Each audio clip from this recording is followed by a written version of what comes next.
Welcome back, everyone. It's another other Sunday, and it's time for the EU Training Grounds to run once again. We're at number 10. I'm Kopi VT, joined by Spooky Boy. You ready for these beginners to show us what they are getting out with before Evo Nice comes up? Yes, I am. This is first time commentating here on EU Training Grounds, and I hope to be a good commentator here at the very least.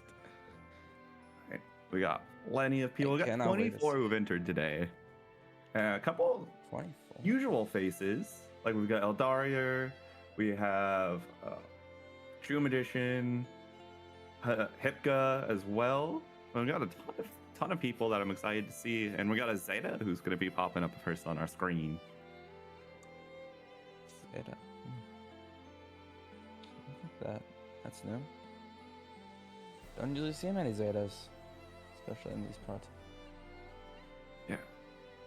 I mean, she kind of ebbs and flows. Like, she got a spike around when Realize got top 8 with her and gave her some good Arc World Tour points. Of course, there's Shosan in Japan who plays Zeta at a very high level. But there's just not as much representation as you think Zeta should get. But here's the character that gets tons of representation is Wellness.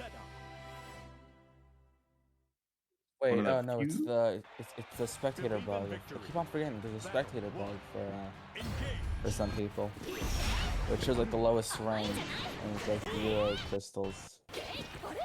Yeah. Very Try to go for the non-obtrusive, though. parry. Okay, this is just wellness gameplay. It's been a few days, but I still know how people usually play wellness. Try to go for the 2U there. Trying to get 6XL. Again, tries the parry, uses the air U, gets into the corner combos. Yeah, definitely end with the SBA here. Wellness being on doesn't get to end with SBA. Doesn't but end with the next SBA. combo will kill. Even with that, we're gonna strike throw to death. Nice just block. Will this be that? No way. No way Wellness gets to come back here.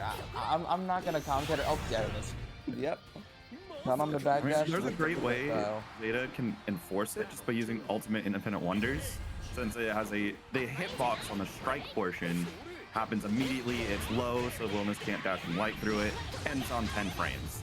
So it's very, very safe to just try and delete the rest of your opponent's life bar, because it'll get you to chip and then kill.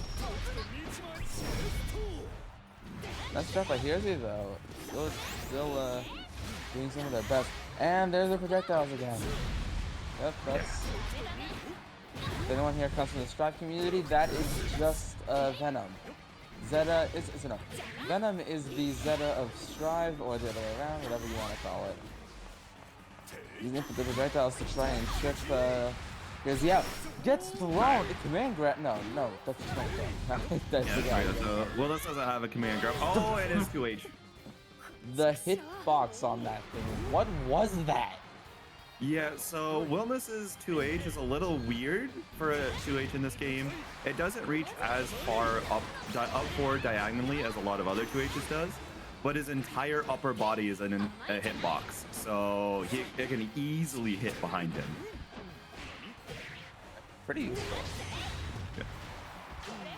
Granted, anti-airing Zeta is Projectile already just a point massive blank, challenge for any punish. character.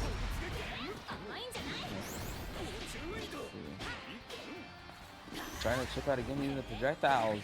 Here's he able to read it. See what? Oh, try to go for the parry. Just jumps over. Yeah, rapid pressure can be very, very tough to deal with, especially if you're not super used to fighting Zetas all the time. Here's he's playing around it fairly well as well. Nice, that's what you need to do sometimes. Check the pogos. Ooh, nice. What? Try to go. That's even possible to combo off of? I really don't know. I mean, I don't have him. It's just a slight misrouting. Usually you would go into that ultimate Hadron Smash to be able to combo with the side switch, but it can get very awkward in the corner. Here's he still able to pick it up though, which is very important. Even if you drop that combo, you don't psych yourself out. You keep on going. It's the first round towards Hersey. Let's see what else these players have to offer. Theo25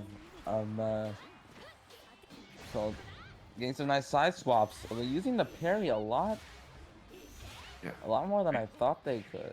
That Yeah, I they mean, would. Rhapsody is a Again, really the strong neutral tool. And Okay, now I see what you mean by you can combo off that. But it's a short combo, but it still does something.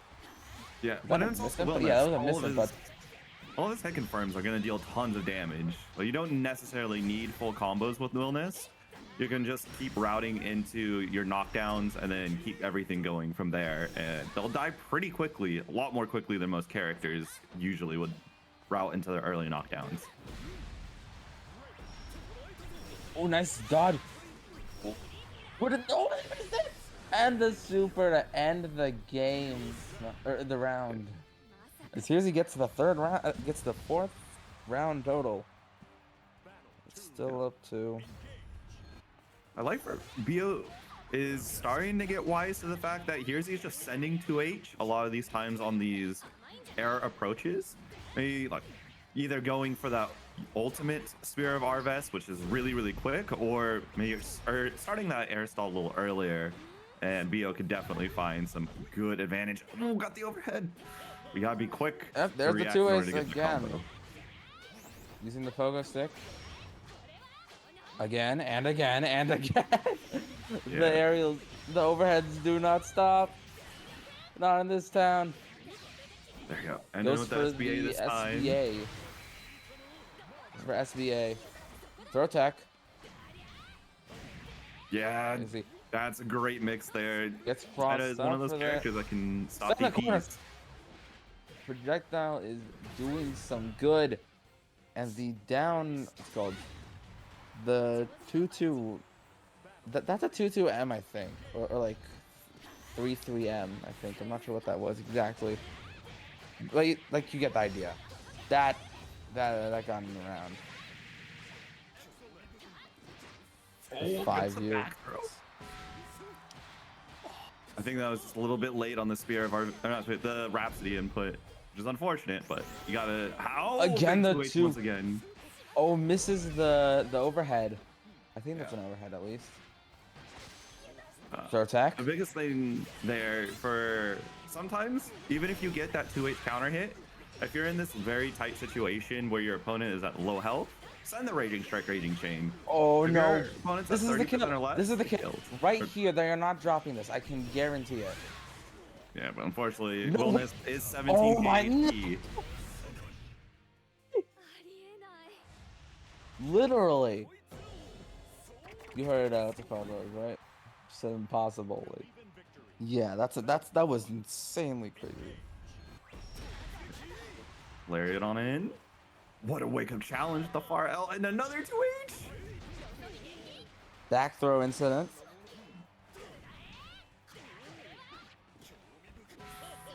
Oh, this.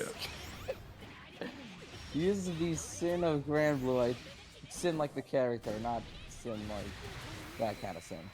No, this character is like the Sin equivalent of Grand Blue. All right, gonna end off safely with the Insane Hadron Smash. sometimes. You're pretty minus, but space out. You don't need to even worry about it. Projectile is getting them the win here. Ooh, nice job dodging the parry. Or baiting out the parry. We're letting get away with 2Us. I mean, you gotta be worried about the RPS, of course. Nice, that's what you gotta do if there's M version coming in to stop the spot dodging. That was not M version, that was H version.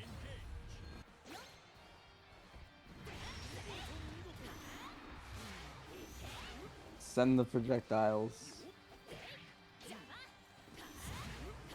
There it goes. Yep, that makes sense. This character, yep, yeah, that makes sense.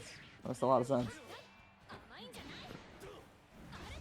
Oh, Spirit of Arves trying to 2H, but it's just the air approach. Ooh, nice Good shot with the ulti parry.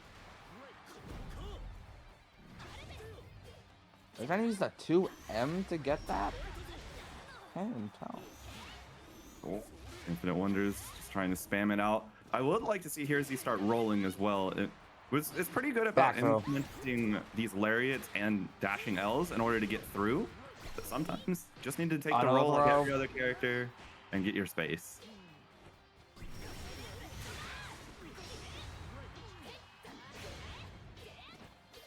You have a. Oh my. He's gonna. No, not gonna spam projectiles. Yep, Oh, there it is. Yeah, kept DP, trying the to take the finish turn up a the game. little too aggressively, and just DP came out. I mean, Hersey was able to be confident on that DP since if you die, you just lose the round, and Hersey is so far ahead mentally wise of like, hey, I got 2 games up, I got a round up, I can take the loss here, I can take the gamble. BO And the gamble paid off. for BO, I would have liked to see a little more of the Infinite Wonder, especially at the end. Sure, granted, Willness does have extra health, so getting to chip out is a little bit longer. It's a little more nerve-wracking because of also Kearsey being so ready to represent EX Lariat to just take that gap away if BO was wanting to do the delayed Infinite Wonders in order to stop spot dodge or rolling. And then just some earlier use of the air stalls, because that's where Zeta's bread and butter comes from. Here he was so confident using 2H. And as a Zeta player, your value skyrockets the second you get to stop your opponent 2Hing so often.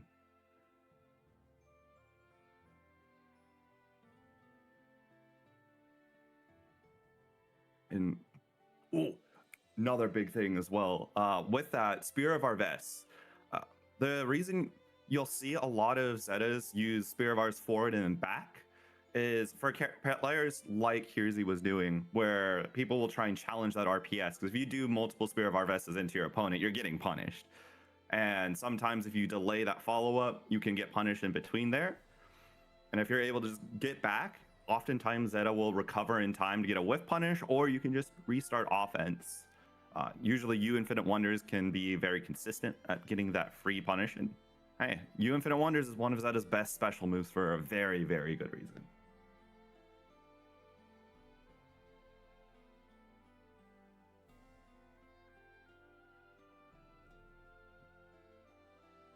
All right. Got anything that you noticed, want to speak on of things you saw, Spooky? I mean, I'm not really sure how to say this.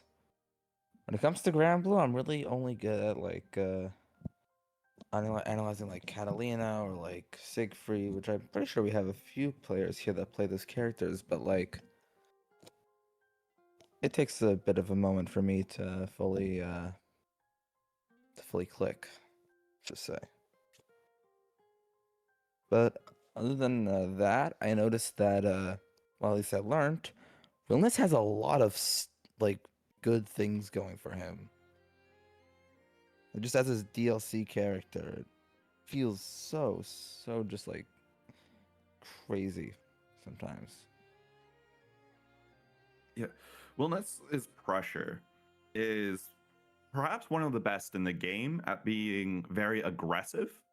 So if we take characters like ground them to Catalina or Siegfried, or like Gran and Jita as well, your characters that have good button pressure, where they're just going to drown you with these mids that go over and over again, that are either very small minus frames or plus frames. They also threaten very good specials as well. Does it cancel into them, especially with their fireballs?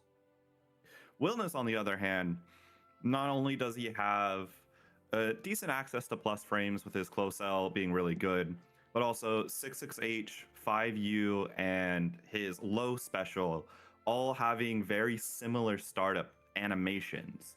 There's slight differences between all 3 of them, but their frame data is massively different. 66H, of course, is plus, but as a mid, his overhead is going to be -4 or -2, depending on the spacings.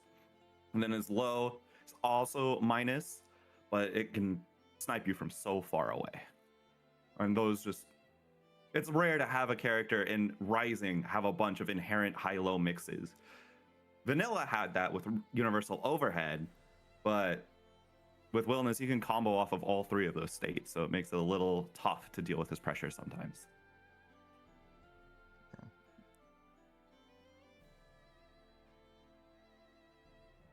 Also played Zeta for like a little while before moving to like Catalina, Siegfried.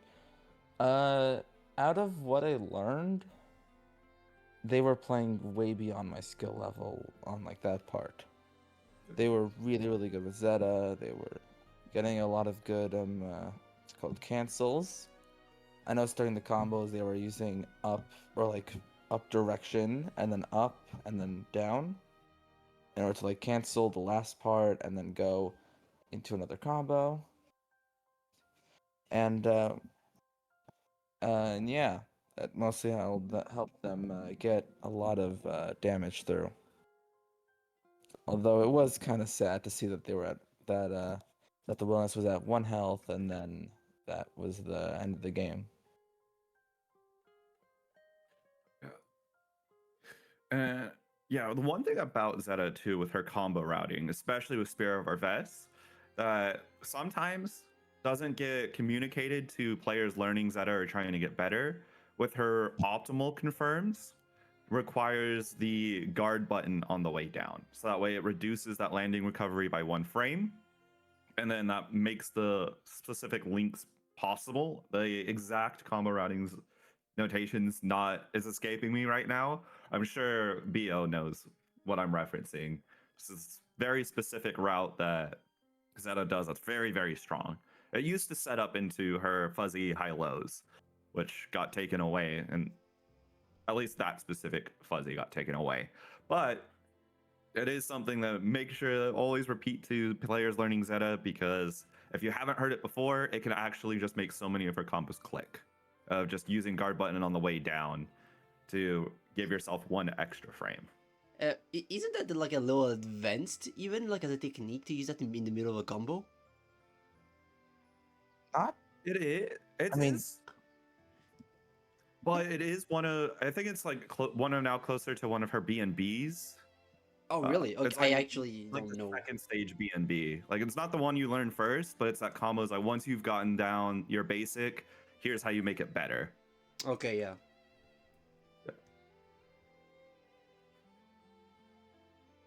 Not gonna lie, I feel sometimes the Zeta players forget to tell you the new players that you need the guard button there. I actually didn't know that you could use it in the middle of a combo for Zeta players, so that's good to know. Yeah.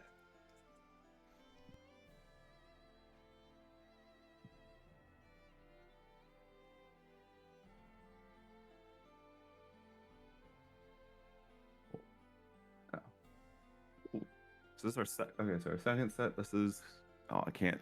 Let me move around the lobby so I can see who this is. Oh, it's Magician. So we're gonna get Magician and Dree. One player, Magician, is on another one of those just drowns you in good buttons characters with Beatrix. Granted, she also does have a command grab, so her strike throw is a little bit better than most characters. Wait, but her strike throw was no. Her command grab just damages her. Like, sure, it deals a good amount of damage, but like it's so much damage, like to yourself as well, that it's like it feels like not worth it almost. It gives you Delta Clock. That's all. It gives you your literal win condition. That's all that matters. It could deal Beatrix 2,000 damage and it would still be good. It'd still be worth it. Delta Clock is that strong of a mechanic for Beatrix to have. Oh, a nice command grab coming by the fairy. Back throw. Yeah. Unfortunately, mistimed the hula hoop, and that gave a great back throw for Magician. And this is exactly where Beatrix wants to put you. Yeah, and now it's time to get Beatrixed. Yep, this is. And I tried learning Beatrix, mostly from the free version. They told me like this is just the sole bad guy of Grandview. That's basically all you need to know. Using the U riding free. Again. Yeah, especially in this matchup where Fairy has very committal buttons. Like, sure, she can snipe riding free very easily with 2M2U, but If she's wrong and Beatrix goes for Thunderbird instead, she gets deleted.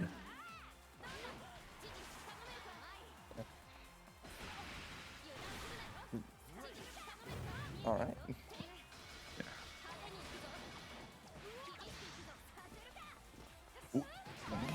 Throw misinput, unfortunate, found a roll, and a U-Beppo. Can't jump bait that.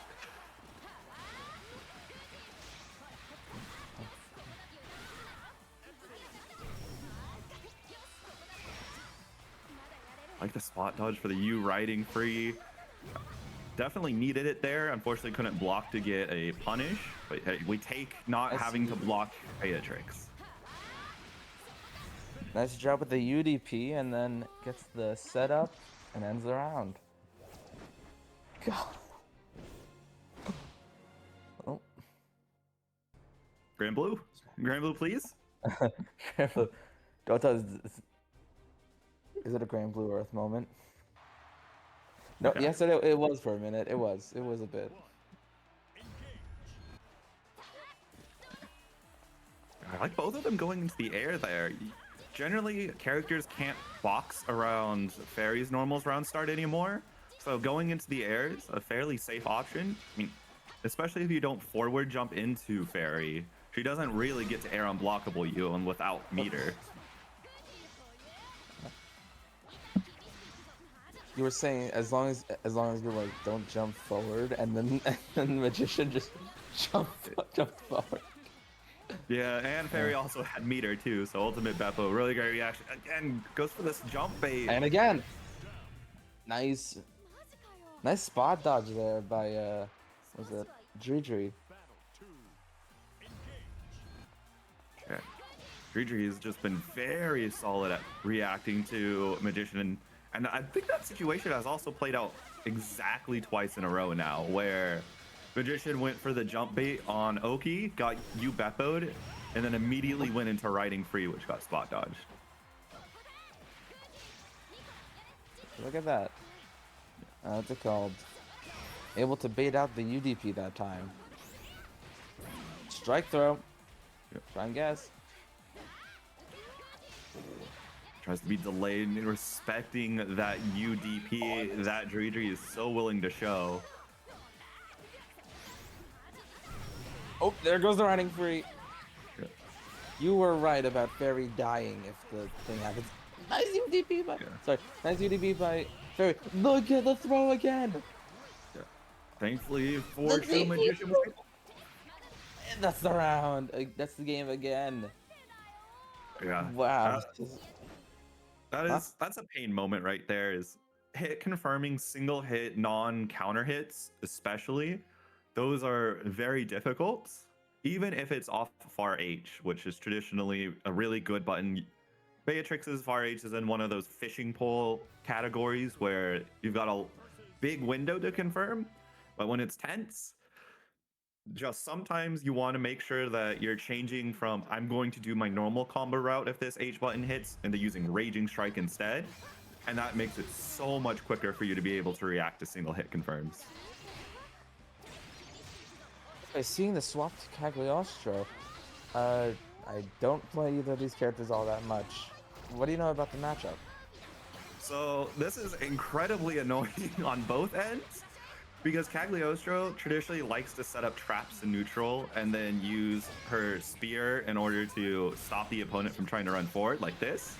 The problem is Fairy can just sit outside of all of Cagliostro's range and assault her. So it forces Cag to get a little brawly. And even though she has really good tools for it, you're entering a defensive nightmare for yourself. Oh. Try to use the run up close M and ended up with a far M, which still worked. Yeah. Because I can only Of course, guess. oh my, even though Fairy doesn't have great defense for what Cagliostro wants to do because of her buttons being slower than most other characters on average, of course her far L is going to be too slow to stop some of the more oppressive Cag pressures. Oh, great. He's spare body in, using his left right.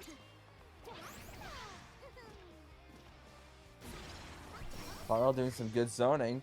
And the big trap is set up. Brings in the Cagliostro a bit closer. Gets speared into in the face. What was that?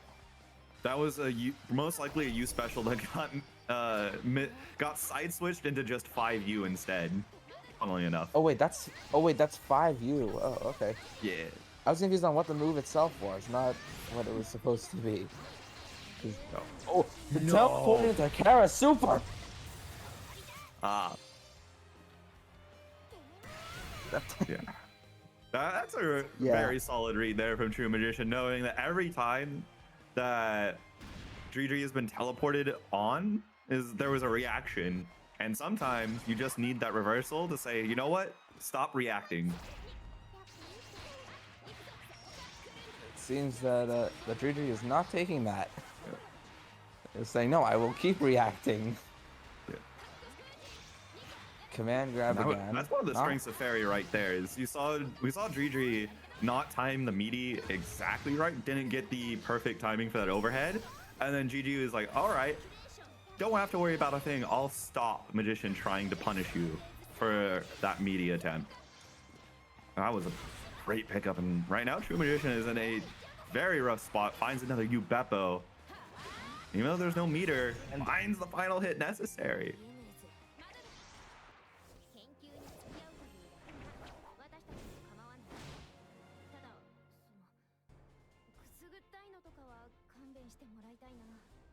You know, for Dredri in this set. Oh wait a minute. No, they wait. accidentally clicked reset. Oh no. Guys, end the game.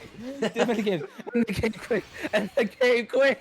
I mean, technically speaking, they could go on. The round isn't finished for most people anyway, so you know that's just more practice. Yeah.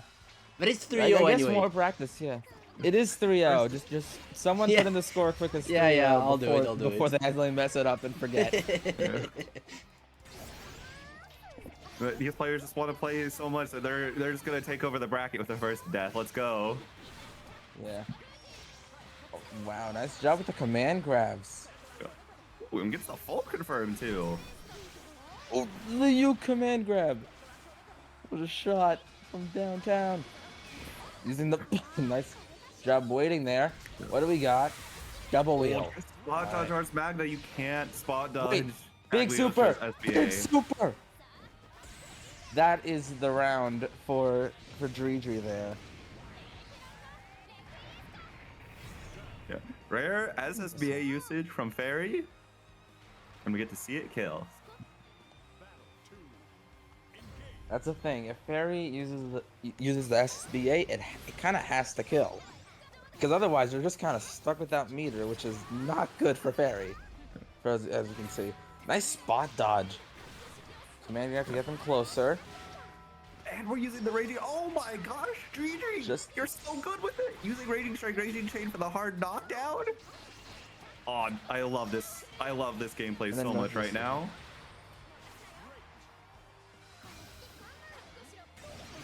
Nice far medium. Great DP from Dredri there. The soup flashbang again. Man, that every time that gets me. But it doesn't kill. Vegeta, the spear launching to the trap. You're stuck at low health. This Cag. What are you gonna do? Yeah. Kara, TP Kara throw. It's a really good option there to recognize UGG coming out, and Spare Body is much faster than UGG's travel time, so you can just escape on in.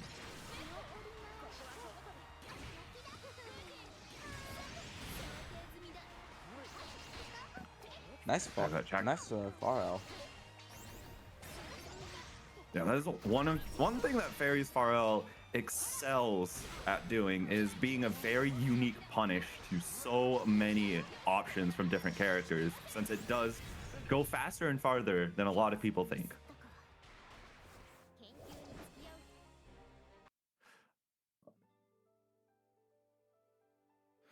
You know? Yep, and okay. Now we've gotten to the true end of the set. For Dredri, there's so many good things that I'm seeing. Like, especially at the end, and then that extra bonus game that we got, where the Raging Strike, Raging Chain Ender. It's something that I was imparted upon, and I try to impart on everybody who I help with learning Grand Blue. Is a lot of the times, even if you're confident in getting your good confirm, ending in Raging Strike, Raging Chain will never be a bad option. It is always a good thing to have Oki, especially if you think, your opponent has a little bit stronger of neutral, or you can't open them up on defense like you like to. Just knock them down and then start running different types of Oki. It gives you not only more chance to practice your Oki and get better at it and find out what styles you like, but you get that hard knockdown. It only costs you 25 meter and a Brave Point, and 9 times out of 10, you're going to be able to start snowballing these knockdowns. You'll get an extra hit, you'll get some extra damage, or you just take a lot of value in that Raging Strike, Raging Chain confirm. And then as well as Drigi had really good spacing. Looked very, very much like we could be seeing another coming of TI for EU Grand Blue. TI? Yeah. TI, is it TI No, or I'm Thai? looking. I think it's more. Like, I always pronounce it Thai, and he never picked it off. And he's like a very, one of the most potent fairy players that we have in EU, right? He plays pretty well in crossover. I don't remember if he was in VSF, but he was top 8 for crossover, so he has some odd points in his pocket. So that's pretty good. Yeah. I have never heard of If there's player. someone who can remind me of Thai, then this might be scary for EU Grand Blue having a second really second good fairy fairy. player coming up. We have another. He showed up a bit less. I think he was over at UFA in his Vivi, and he is also pretty good at the game. So yeah, we have more than 2 fairies. It's starting to become a bit too much.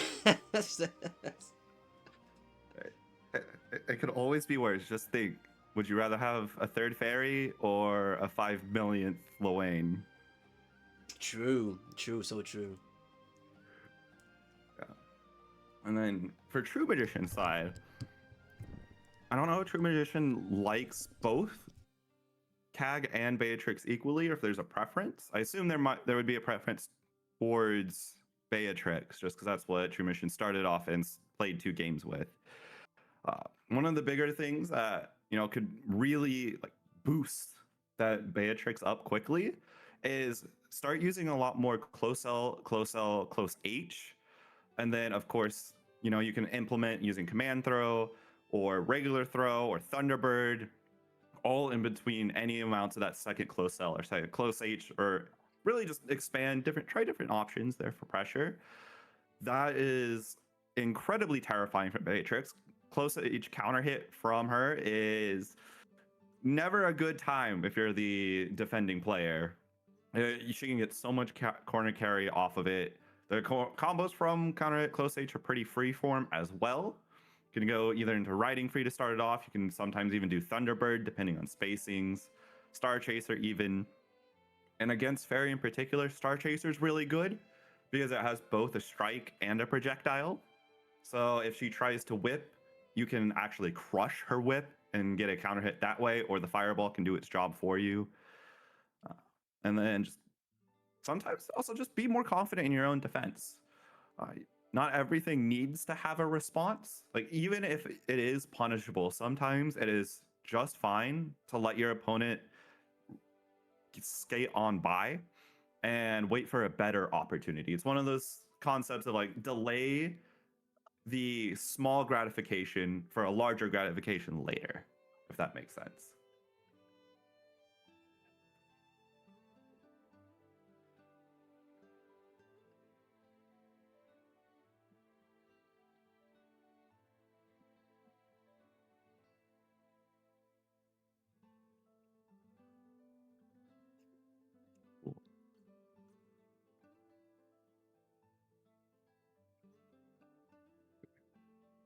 Yeah. Let's see. And then I'll give some help on the Kag side too, because Kag is a character I'm fairly more familiar with as well. One of my mentor actually played Kag, and there's a few Kags that pop up all over North America as well. Uh, had really good. I mean, the basic neutral of CAG, True Magician has down, like setting up the traps, trying to poke out with spear. That is CAG's bread and butter for 99% of matchups in Grand Blue. Fairies, one of those that you can't really do that as effectively. And like Juju shows, just Fairy's able to play it outside of spear ranges and then still punish you for it, whether by getting her knockdown or just like hitting you to take away traps. So it kind of forces a more rush down, and CAG can play that. Her 2M, FAR M, and FAR H are really good buttons. Saw a lot of good usage of spare body. Air's spare body in particular, starting to mix that up and just trying to take space with it instead of just trying to use it as your approach continue pressure can also be very effective. Never underestimate the power of spare body backwards either, because that will get you out of Fairy's whiff range. And if there's one thing Fairy has a lot of, it's whiff recovery. Well, not necessarily whiff recovery, just recovery in general. Like you get to teleport back, you see a normal whiffs, you get to jump forward. Well, don't necessarily jump forward, but you get to take a lot more space than you gave up with that teleport back.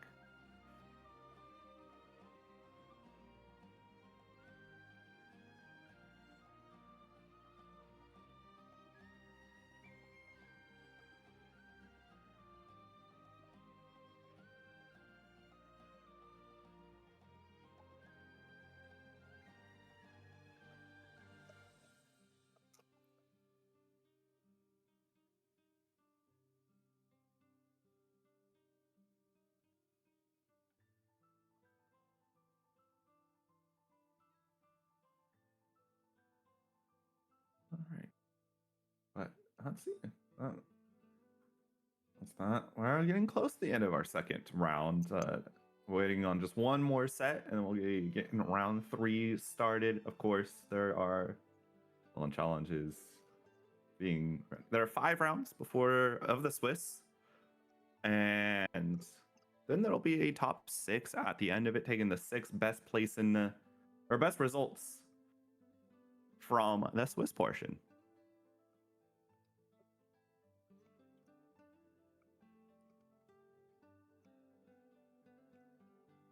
So anyways, who else do we have in the tournament? Just wondering. We have Drew. We know we have Drew. We know we have what's it called? Magician. We have what's it called? We have Herezy. We have Bo. Any other big? I wouldn't say big names, but like any other like recognizable names from the in the tournament today? For the names I recognize, there's Eldarier and Hipga. I want to say I recognize Doma's name from something. Might be a previous EU training grounds. Might have been in a Duncan Yips even. Duncan Yips mentioned. There's a Yule. Oh, Jalta League. That's what it was. Okay. That's where I've recognized the name from. There's also Sea Salty, someone who I've played a few matches against. VMK TTV, or just VMK. I think I remember seeing them like in some other runs on Strive, but at this point I can't really remember. But yeah, and one other thing too is for everyone here actually who's wanting to get better at Grand Blue, don't just enter EU training grounds. Enter into Jalta League, enter into Duncan Yips, Trouble in Taffertown. There's a whole EU calendar even to join in. One of the last few of the there's Hard Edge also, first to 5s. So you get paired up and you can get some extra focused results as well in commentary, and that is going to help a lot. Longer sets for sure are incredibly valuable. Do not sleep on these first to 5s or longer sets, because it gives you a lot more footage just in general to go over and a lot more time to adapt and start trying different things out. Of course, on Tuesdays there's a Grand Cypher Zone. Every once in a while there's also Parade's Lust as well. And then Fridays, even if there's not a Jalta League happening, there's also a lobby night. So make sure you're taking advantage of all these tournaments that happen. Because the more you play, the better you'll get regardless.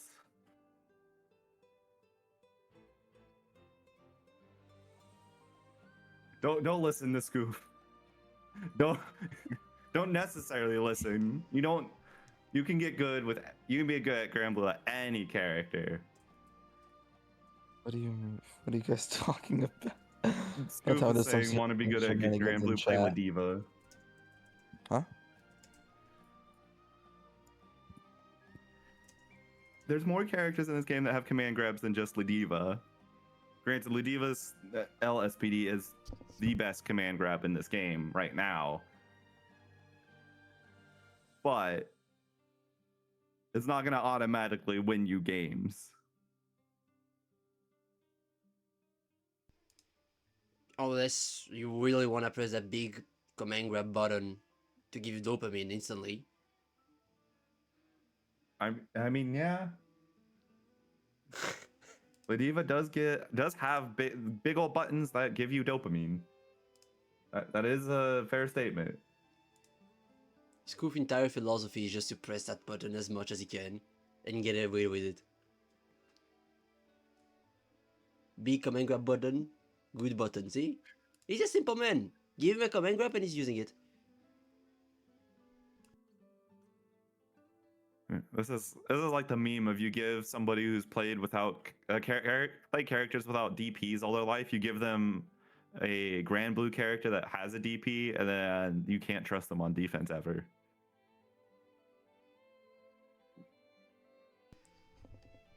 Normal throws on Lediva can be good. Can. Emphasis on can.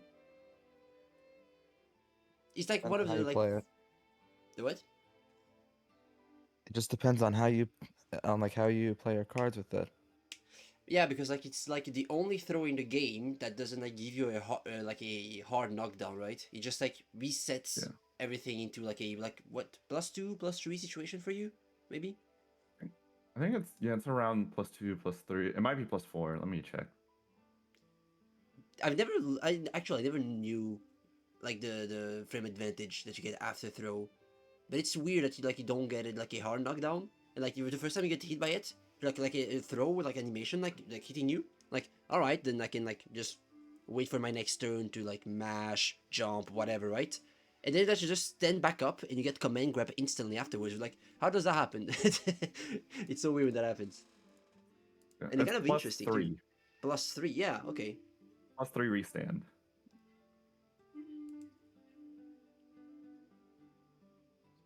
I mean, +3 is like what in this game? Enough for like a close L or something, or what is it? +3 will let you frame trap with anything that is 6 frames or faster. Yeah. Good to know. Because throws are 4 frames. Throws, of course, win against strikes, same frame. So you just whatever is 3 frames plus your advantage is going to be what you can frame trap with. And Lediva has a lot of scary things that she can do, because she can also just press 2M and she's outside of normal throw range on that most of the time. There's character dependent situations. Like the Dust Soup calls out the fact that Gran and Luane have different follow-up options that she can do, unique to either of them. Which is it's an annoyance for learning to implement that setup, of course. But that's also a boon because your opponents might not know their unique situation either. Just saying this right now. It turns out that there's been a DQ. There has been a DQ from the player Graham. I think that's the name. Yeah. He had like Yeah, what's it problem called? last week about like his game being very laggy. It's not like the connection, but like his PC has been like having a hard time keeping it up. So like the Roblox frame has been going up, but even though like, his connection was good. And this week was been way worse than last week. So he's just DQing to not have a game that lasts 30 minutes. Dang. Yeah. That sucks to hear. Computer issues are the worst because sometimes it's beyond your ability to fix, even. True. Because it could be hardware based. Like even like kind of like pinpointed the issue with his PC. He tried to fix it, but like sometimes it works, sometimes it doesn't. And like he even told before that like he could play like the entire day, but right now it's lagging for no reason, you know. So it's like kind of random as well. It's super unfortunate. Yeah. Yeah, that 'Cause it could also definitely hurt the be mental. the GPU having wonky drivers, because Also, yeah. even if it's NVIDIA or AMD or even Intel, I haven't heard too much about Intel drivers, but I know NVIDIA and AMD will have quirky drivers sometimes.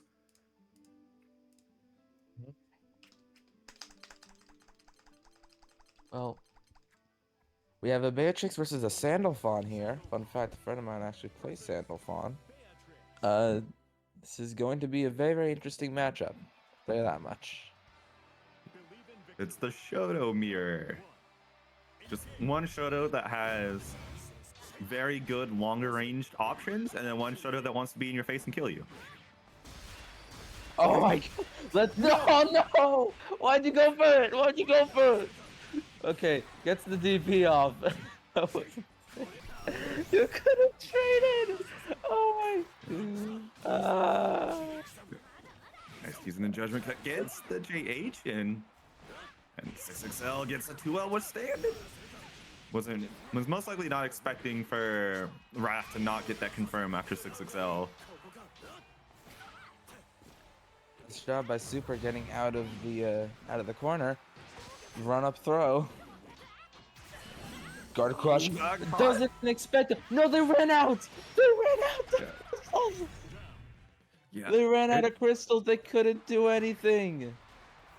It's a very hard thing, just mental stack wise, to know that when you're at one Brave point, to be very hyper conscious of a random Raging Strike sneaking in. But especially against Beatrix, who already it starts to drown you in mental stack options from just the design of her character. That just adds to the toughness of it. Gold. Raph able to get some good confirms, getting them stuck into the corner, but now they're out of it. Super is able to really confirm here. What are they able to do? Nice 6XL there. Let's see what else he can do here. Breaks the wall. Nice job by Raph. Doesn't get anything off the DP whiff though. Ooh, Ooh, another DP 's DP whiff. I mean, DPs I have like been trying to traded. show that we can react to it. Just needs to be a little bit closer next time. Firewing. Nice UDP activated there. Oh, and the 2L. Yep, that yeah, that makes sense. The 2L just kills it. Yeah. Yeah, I think Raph was trying to expect for Zuper to do something first, a little bit quicker on a reaction to the empty jump, and had just a little bit delayed reaction to, oh, my opponent didn't press anything, now is my time. And that was just, no, Zuper was pressing a little bit delayed 2L, and that's a really, really scary option, especially in a tense situation. It's oh, I heard you can. Yeah, there you go. There's the combo. Goes into Firewing. That's what I just call them Thunderwing, Firewing, Icewing, whatever.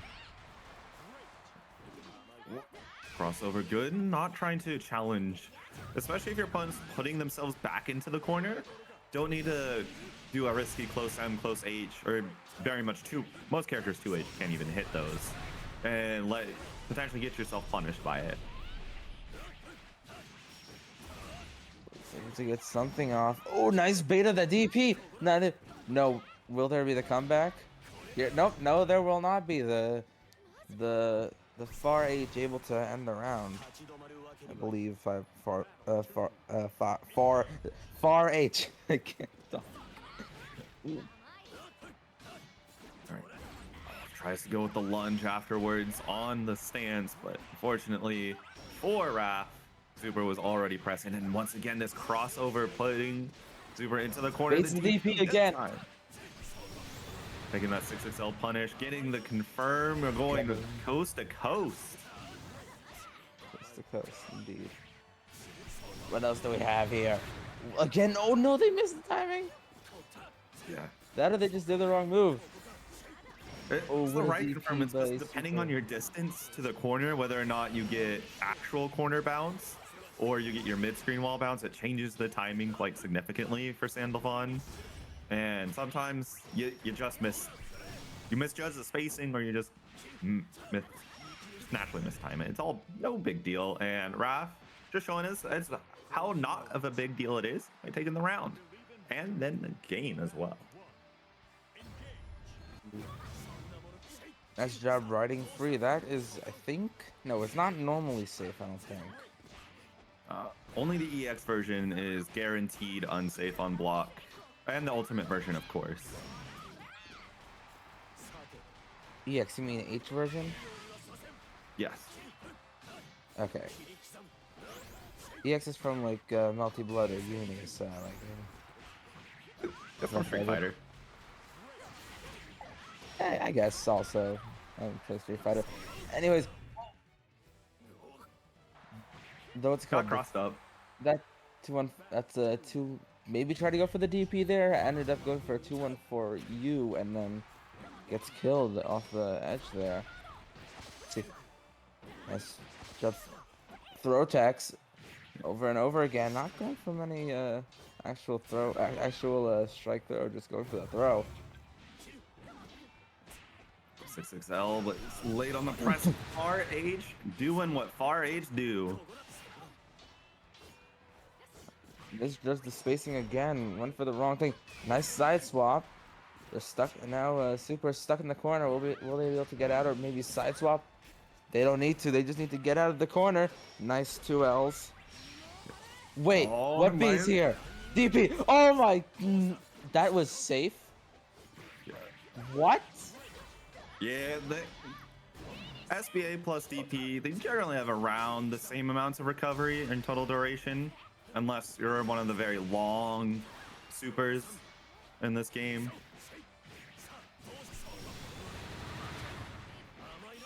I can try it the full routing, gets it, and the DP ender, so get some Oki.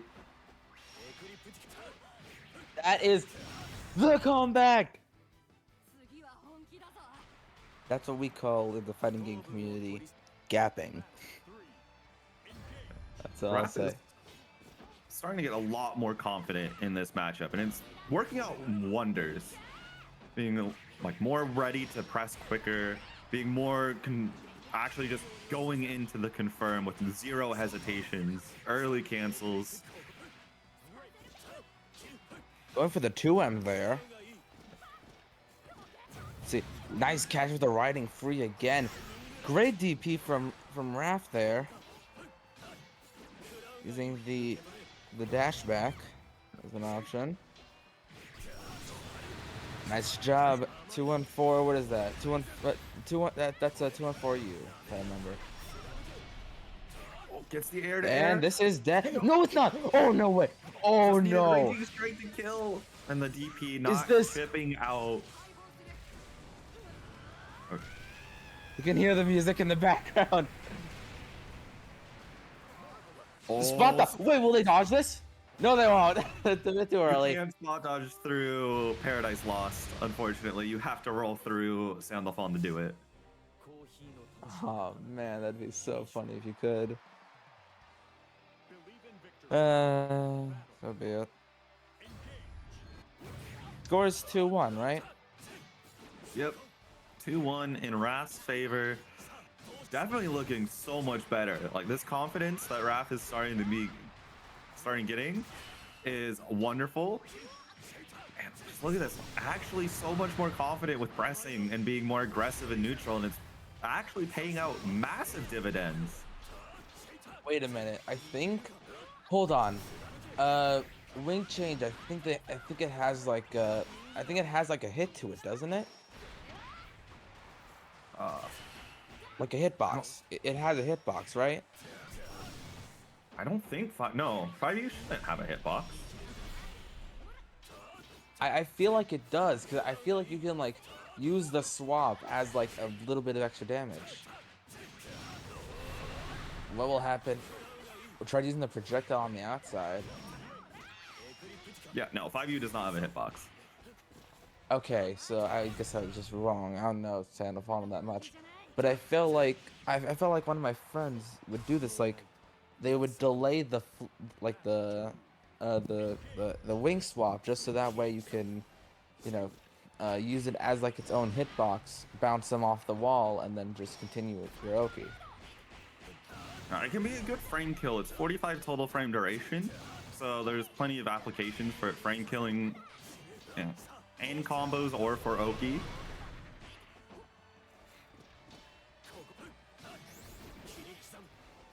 Let's see. I feel like you could have gotten a better route off that. I feel like you got a much better route off that. Oh, nice Tries to be job a with the little riding risky. free there. And great job with this with the DP there. Yeah. Yeah, usually from Not that going distance, for the Sandalphon can be a little more confident in going for 5U and getting an element, but What with wins it? riding free being on the table, so it's quite a risk, uniquely for this matchup. Yeah.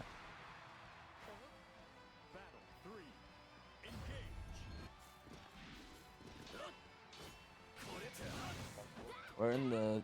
This could be a match point for Raph here. Yep. Let's see what we can get. So, will this be the end, or will there be one last round using the safe Thunderbird here?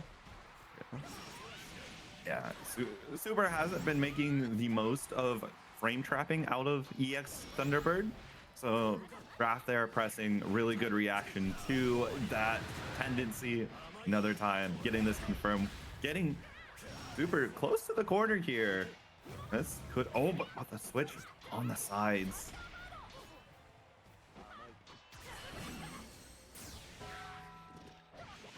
Expecting the Raging Strike. Ends it early with a DP as well. There we go. Yeah, keep taking that turn. You've spent the stock for Thunderbird. You get your close H. Unfortunately, messed up the Raging Strike, just a slight missed time. And Super was able to make full use of it, taking us now to game number 5.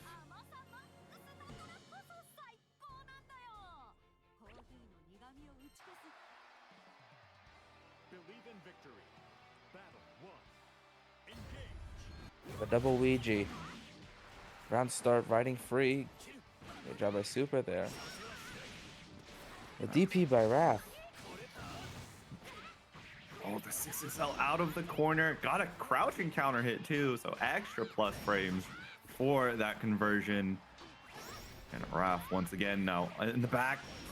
The confidence now betraying Raph as a counter hit is capitalize on the throw. Even 5U might not kill, but 2L.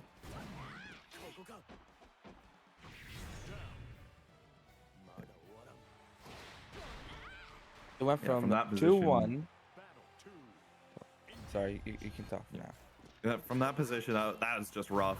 Brave counter is something I'd like to actually see Raph use a lot more. Beatrix is one of those characters that even when you're confident on your defense and you do have a good meterless DP like Sandalphon does, just Brave counter, yeah, just do this to Beatrix a few times. Sure, it gets you closer to death, but you know what doesn't kill you? Not getting hit by Beatrix. Let's jump the projectile there by Super, able to call the teleport. Max Rage, Far Age, and the full conversion to it. Okay, Raph, I see you. That equalized the health, but not anymore. Alright, UDP. But Super was gonna go there for 6. Yeah, was trying to go for 6-6M, the overhead to end it. Backdash. The catch on the getting backdash caught there. by riding free.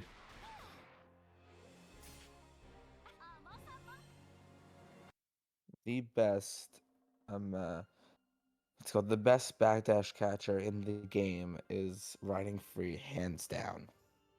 Yes. Yeah. Like, There's not really much you can There's- do about that.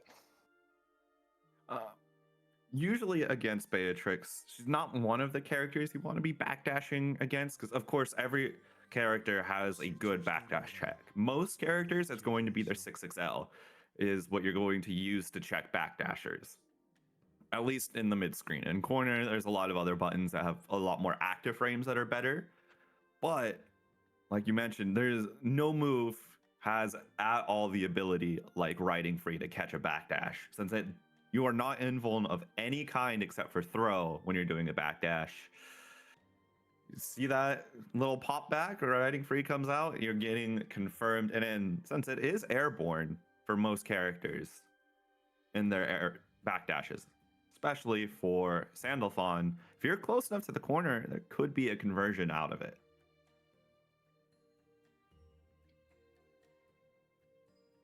Oh, and it seems that round 4 is about to start too. We have not much time to talk about how that was, but just as what's it called? Just like as a tip, I want to say to the Beatrix, even though I'm a lot worse than you, I'm just gonna say this right now. You did amazing there with the comeback. The what's it called? Thunderbird is a lot more safe. So like if you need to make like a bold play, don't be afraid to use it. Like it's a like I'm saying this from like a week 1 Beatrix player, but like from what I've learned with other coaches during that 1 week, try your best and make what's it called? Make use of your 2-on-4 X basically.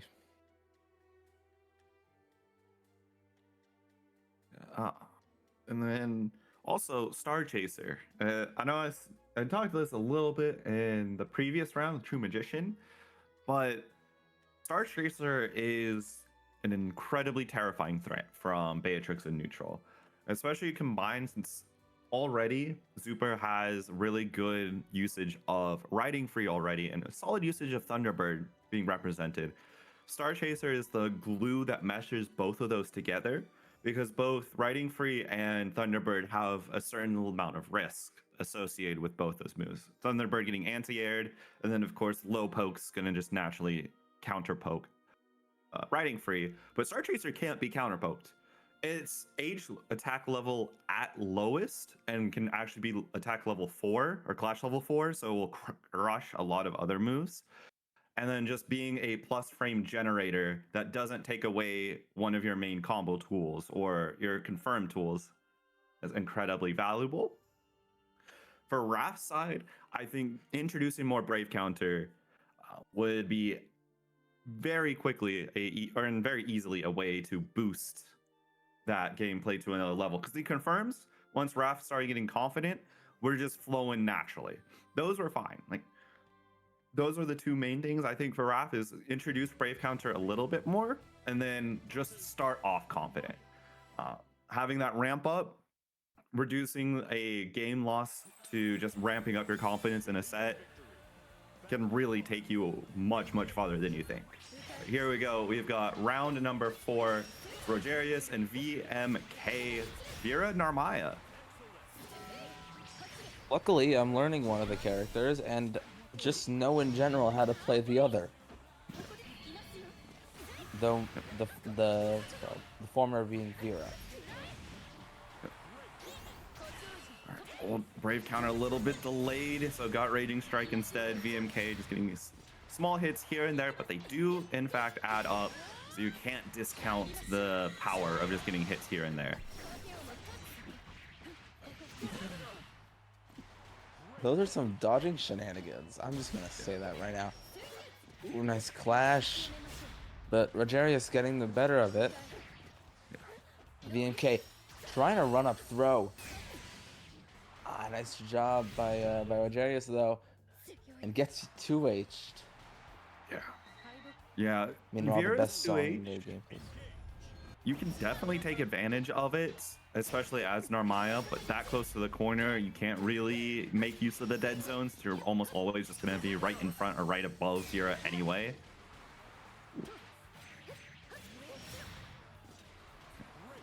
Quick, yeah, gets the back throw, tries to go for delay, either was wanting a 2L to catch VMK trying to stand, or was trying to get a throw of Rogerius' own.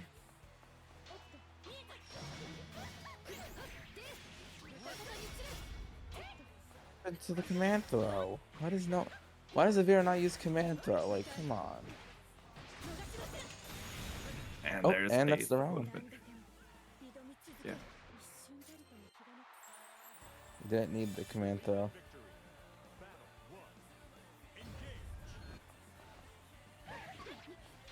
A little hesitant on trying to get to that 2H. Just started to get there a little too late and got hit crouching.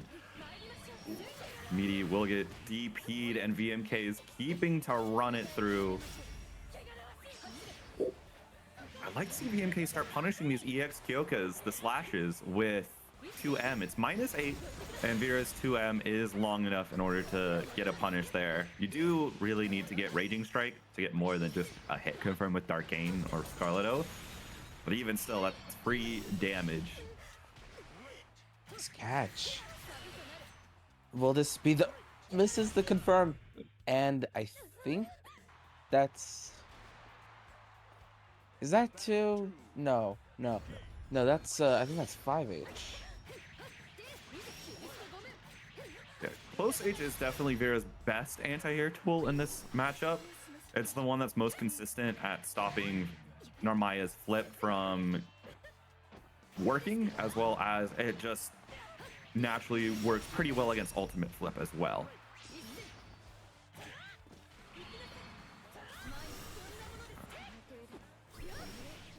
Oh, tries to go for... Oh, that was you, Luminera. That was beginning to come out and got counterpoked and just slightly missed or spaces that 5U. There it is. There's the command grab. The one thing we've all been waiting for. I'm telling you, it's gonna teleport.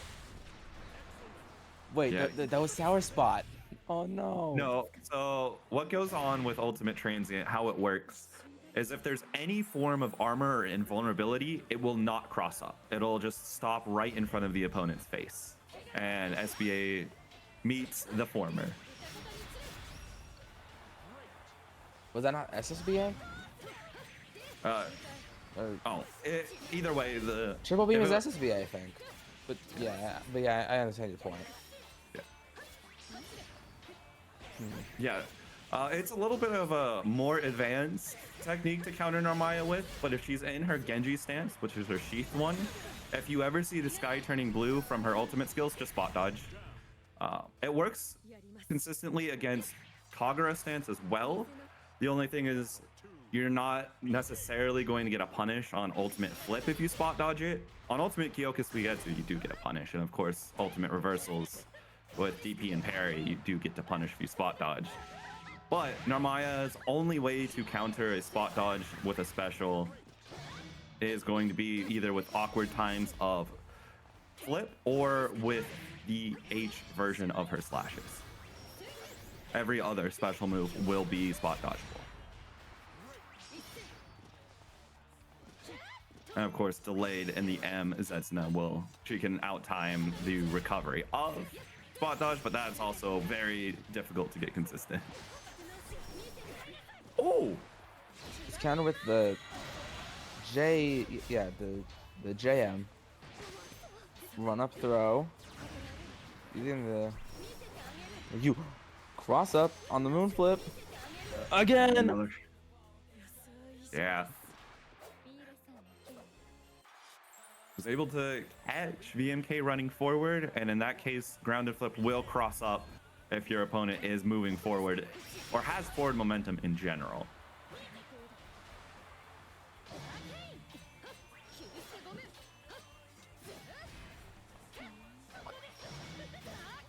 I am so confused on what that was.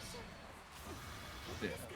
It was probably just press H before confirming the stand up for a close H there. Happens to the best of us. I'm gonna take this time just to install. Would like to see the routes from VMK where you combo, use that as a combo extension. Oh, great delay. Fortunately, wasn't ready to confirm on the parry punish, but that's all right.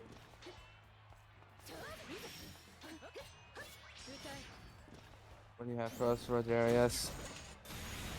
Getting run up throne here. Called, what's it called? New Hue. Rogerius got around.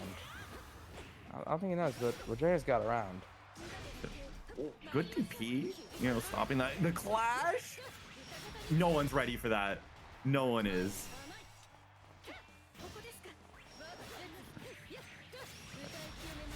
Oh. Neutral flip gonna catch out the 6-6L. And yeah, Rodriguez now finding U Transient to work. The spot dodge on Wake Up, trying to counter an option.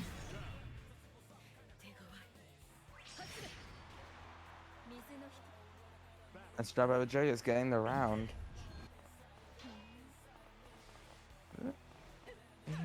Not touch. Oh, the JL and the max range. Yeah, Narmaya's backwalk speed is atrocious. You are not going to backwalk out of Vera's 5U range, unfortunately. Ports out.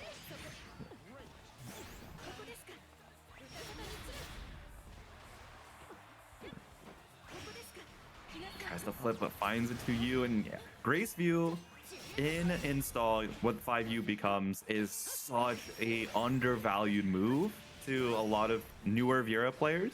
It has an very high attack level. It's level 4, so it'll beat out H buttons. And it overall just has a really good hitbox, so you can use it in pressure as neutral. Of course, it makes it hard to anti-air Vera as well, because you can just air stall at almost any time. And you get to just block this. And Raging Strike, Raging Chain confirmed. Doesn't even need it. Finds the run up close H to end the set. And that's the final game. Yeah. All right. For Rogeria's side, I can be a little more in depth since I, of course, have the Narmaya beginner guide and wrote most of the Dust Loop for her. So there are a lot of things for not only the Vera matchup, but in general. There's a lot of U transient that Rogerius likes to do. I would like to see that be changed more into U Zetsuna, or just, you know, waiting out a little bit more. Narmaya is a very meter hunger character, especially for her corner routes and just her routing in general. When you take it to the next level, you're using U Zetsuna as a combo extender a ton. So U Transient, especially with how risky it starts getting with opponents, especially if your opponent likes to spot dodge a lot, that is the natural answer to it. That it can be very good to catch out Vera, especially if she's being risky with setting up Luminaria. We saw that catch a couple times where VMK was setting up Luminaria in neutral, and that's just a quick, yep, U Transient, get your free punish, as well as then you can just safe jump right afterwards. You can just hold up forward towards the opponent and then JM, and there you go. You've got easy bake oven safe jump for you. There might have been a handful of TK flips getting turned into EX Kyoka, the slashes. That just comes with time, just practicing, you know, getting that jump forward immediately into special plus H. Of course, always use simple input for TK flip. Never try to do it as technical input. There are very, very, very few Narmayas that can even say they can do the technical version of TK flip. Even less, I think there's not even actually a single Narmaya in this game that can consistently technical input TK. So just making sure you've got that. And then just being a lot more confident and, you know, getting those meaties, doing 5L 2M in Kagura stance. Stance management is the hardest part about Narmaya. Of course, it is the big barrier to entry for her, of course, and for sure. And the best things to do is, you know, just for right now as well, you can just kind of force yourself to, you know, pick the stance you like more and stay in that most of the time, switching when you need to confirm with it. So like if you're doing your routes, of course, like stance swap like normal, but for right now, totally viable and totally perfectly fine to focus on learning one of the stances, getting better with Kagura, just being in it more times than not, and then switching that to Genji after you're feeling comfortable, and then you can start flowing in between both of those all the time.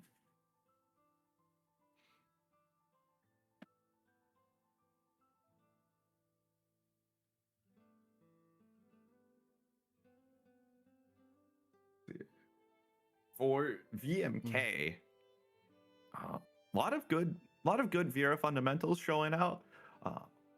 One big thing, the easiest thing now is now that Vera doesn't have to use it situationally, using the triple attack into U Luminaria that gives you free 5U. Implement that a little bit more, and you'll start just cleaning out games so quickly because install Vera is incredibly strong. Granted, you don't need to do that route all the time. Like you'll see Yuna or Light, especially, not necessarily always go. They'll finish entire games without ever going into install. Because sometimes you can just take higher damage routes without install. But introducing that confirm that was given in the most recent patch to Vera, that is an easy way to get yourself quickly into install. And then the other thing, I would like those routings where instead of ending the combo and going into install super safely, start introducing the routes that make that a part of the combo routing. That way you get to have your Oki and be an install at the same time. You get the best of both worlds.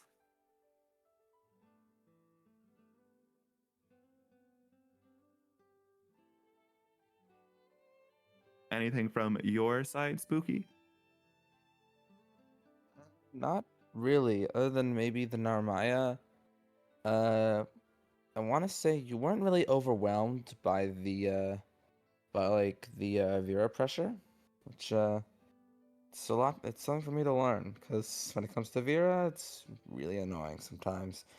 But yeah, I saw how you were able to veer away from the Vera pressure and use the what's it called, use the moon kick to try and moon flip to try and dodge a lot of the attacks, and then using I'm just gonna call it U teleport because I'm not sure what the move is, but like the move that you can like go past the opponent sometimes.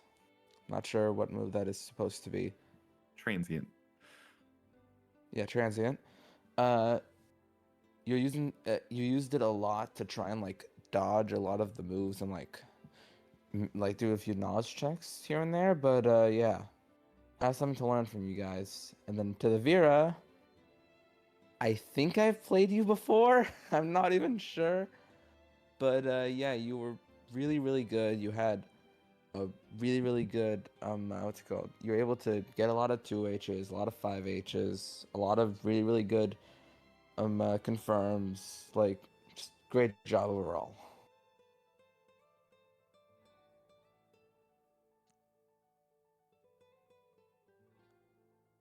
Anyways, as round 5 has started and our end is near, at least end of the Swiss part is near, then let's try seeing what happens. Ooh, looking at Queen Morgan and Poppinger.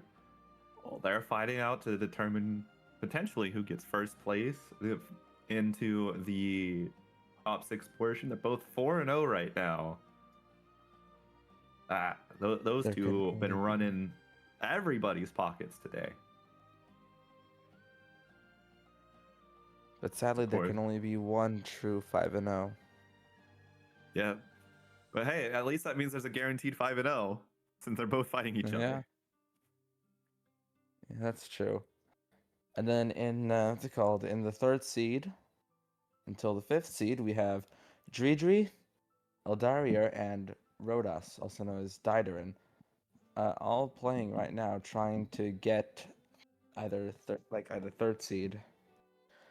And then called, yeah. So far we have, here are the players that we have for the top 6. We have Queen Morgan and Toppinger in the in the guaranteed spot. We have and we have Dridri, Eldarir, Didarin, and Hearsey in the potential spot, along with True Magician, Race T, and True Magician. Just True Magician. True Magician. All right, and we're gonna be seeing Queen Morgan and Toppinger right now. We're gonna have Vasaraga and Charlotta, the Far M Warrior versus the Ball.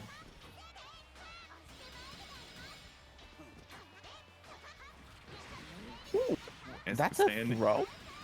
Yes. So Noble What is that? Strategy has 3 main follow-ups.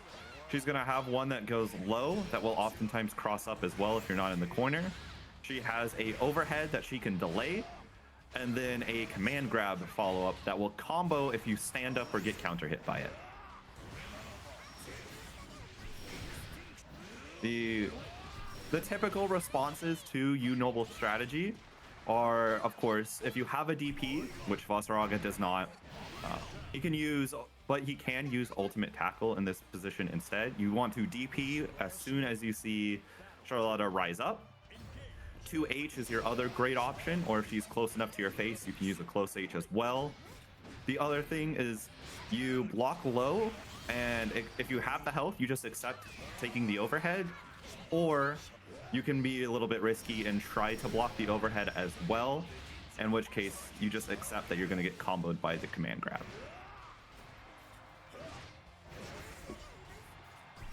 Throw loop. Base the DP out, and that ends the start of the DP, but the reversal out. And get to the what's it called? Believe in victory. And get to the win there. That's deep. Looked like Queen Morgan was pressing something. Yeah, press something after the spot dodge recovered. Oh, stands up again. Gets the confirm here for Toppinger.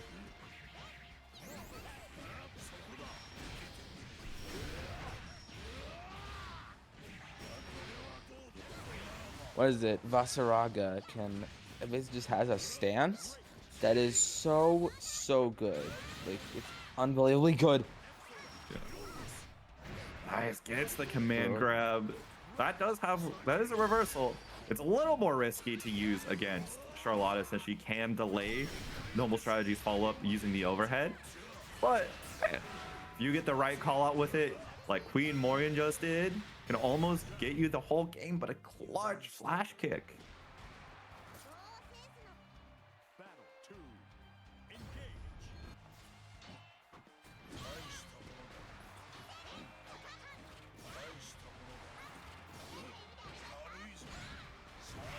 Went Back for the throw. low ended it. Ooh, there's that armor pulling in a ton of work. It's very risky to try and press the advantage against Vasaraga sometimes. There's a large enough gap for him to gain armor.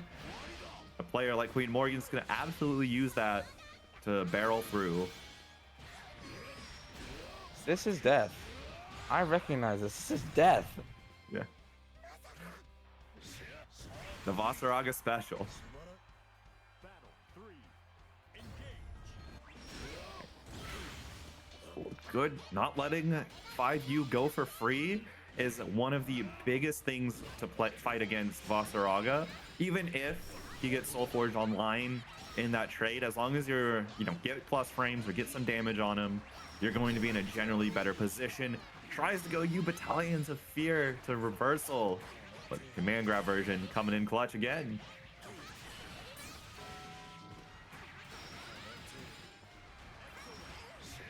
Oh, and gets caught in the air. Yeah, just lightly too late on the Noble Strategy to have it be a true Oki threat. Good on Queen Morgan for recognizing it, and just, yeah, way too little life for Queen Morgan to try and bully through neutral. Believe in victory. Battle 1. Engage. Hey, we're into the third game, I believe. As Toppinger is able to get a lot of good damage here.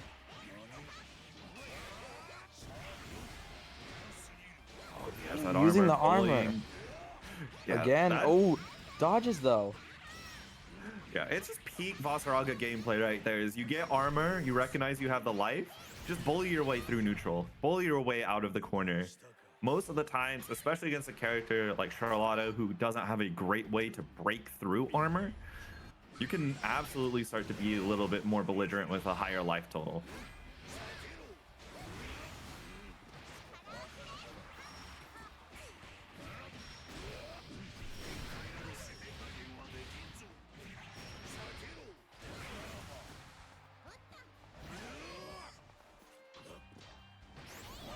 The armor is going to Up wear throw. off now.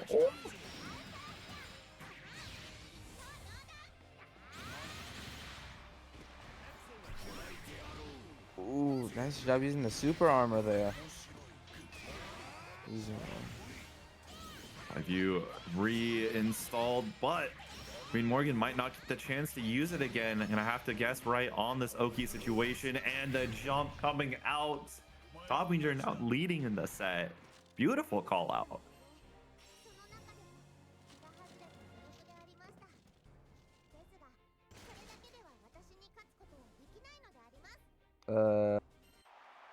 there it is. Believe in victory. Taking a second, perfectly fine. I actually encourage if you need a second between clicking rematch to do so, whether you're online or offline, because now we're going into game number 4. Queen Morgan, this could be the final game if you're not able to turn the tides. So take that little mental deep breath, take your seconds, and then get back into it. Don't try and overrush yourself, because that mentality aspect, something that sometimes goes overlooked.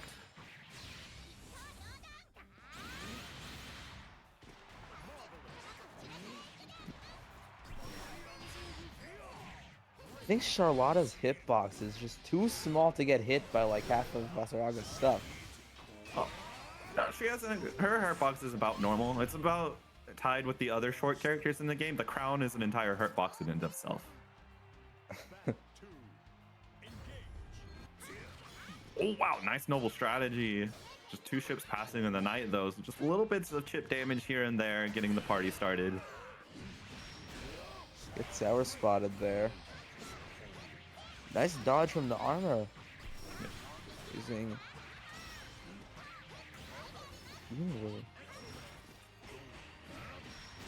Trying to fake with no follow-up, but Queen Morgan ready to respond. That's what I like. Queen Morgan starting to become more and more wise to the habits of Toppinger, sending a lot more of these RPS reversals with Battalions of Fear and Ultimate Great Scythe grind off. Nice challenge, able to stop the Raging Strike.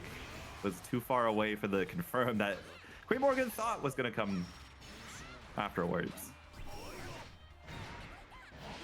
What else do you have here? Yeah, an armor hit. That's what.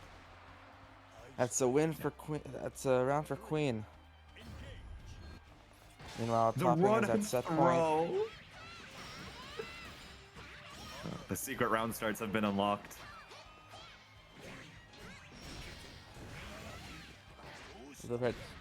Back throw incident. Base the DP. This could be He drops the. They drop the combo. Wait. Will this kill? No, No. it won't. It won't kill. It's too early. But Maybe no, it's way too early. Man grab is there, so there's a big fear of slightly mistiming anything, and delay got called out by Queen Morgan. Going to game number 5. Believe in victory. Battle 1. Engage.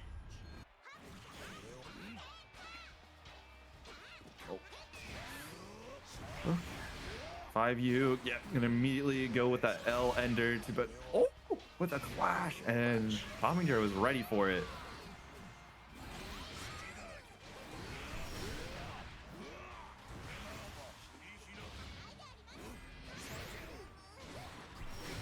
Morgan able to do so much with so little. Will this be the end of the round? No, will not. Now, Yes, the it end will. of the round. Yeah, Toppinger probably put into a situation where you feel like you have to do something, and most of the time your opponent's going to notice that, hey, I have such a high life total. Even if you wake up back throw me and I fall for it, I'm still in a pretty good position. It's one of those scary situations where you feel like I'm dead if I do, dead if I don't.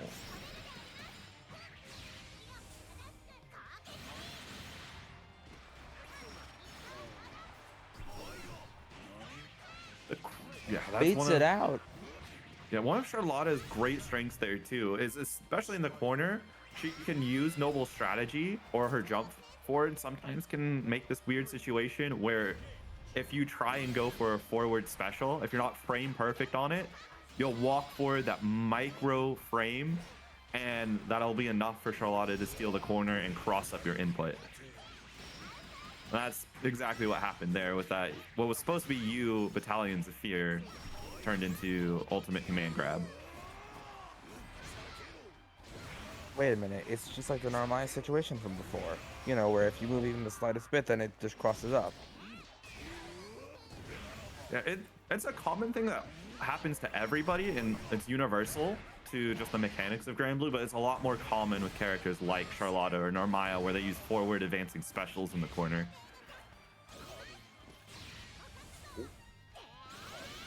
Sent No. the SBA. They're at such. Yeah. It was a double Still Ouija. alive because the punish started the air and the run up throw. Nail biter of a set from Toppinger and Queen Morgan there. That was so close. Yeah. For Queen Morgan, there had off with a lot of gas in the set. Was just dominating over Toppinger's defense. However, Toppinger was able to start getting more comfortable with using noble strategy, changing everything up quickly and with a erratic pattern, so that there was nothing too confident that Queen Morgan couldn't just continue sending one of the two reversal options to try and defeat the Oki. And on top of that, even with some unfortunate misinputs coming out from Toppinger, is getting SBAs a little errantly, had enough life total to fall back on that they didn't end the set and just kept that composure going through, which is one of the biggest things that you need against Vasaraga is your composure.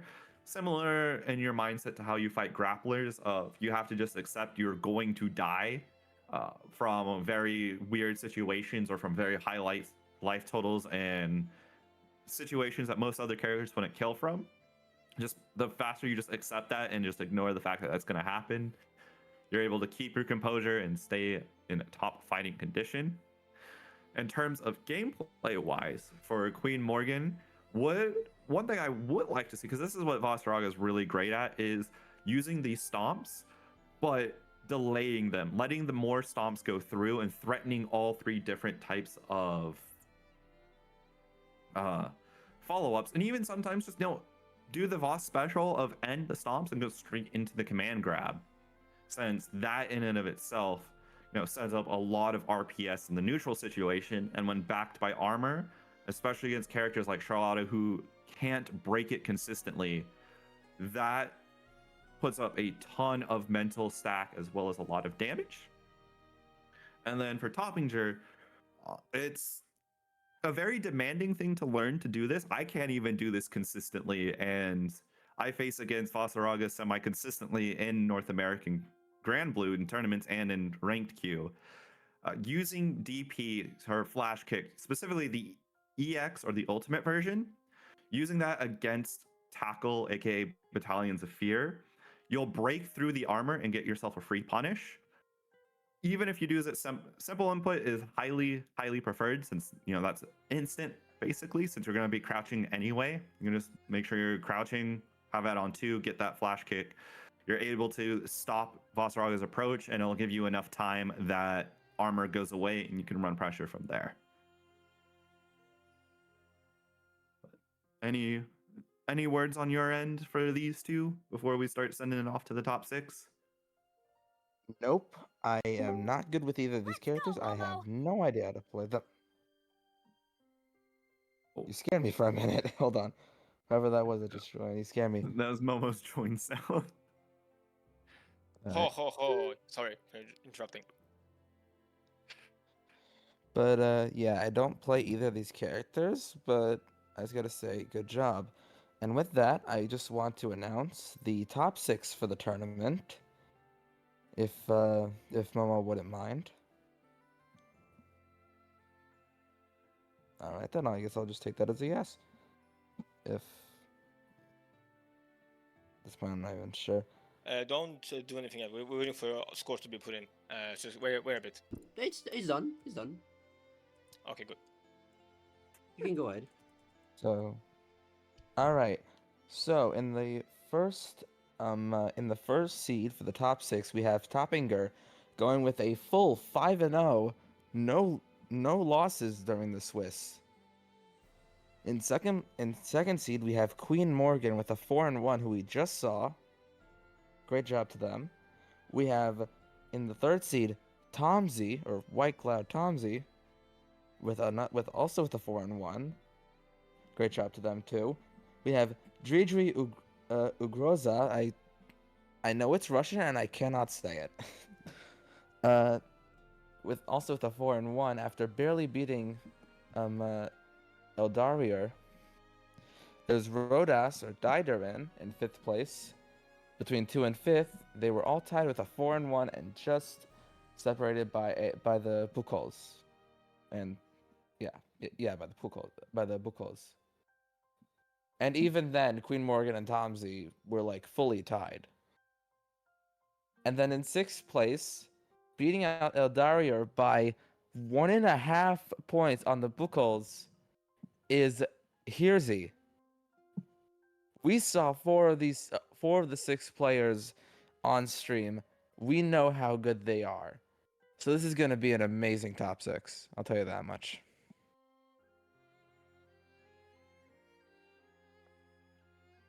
All right. Thank you everyone who has joined and enjoyed us for this pools portion.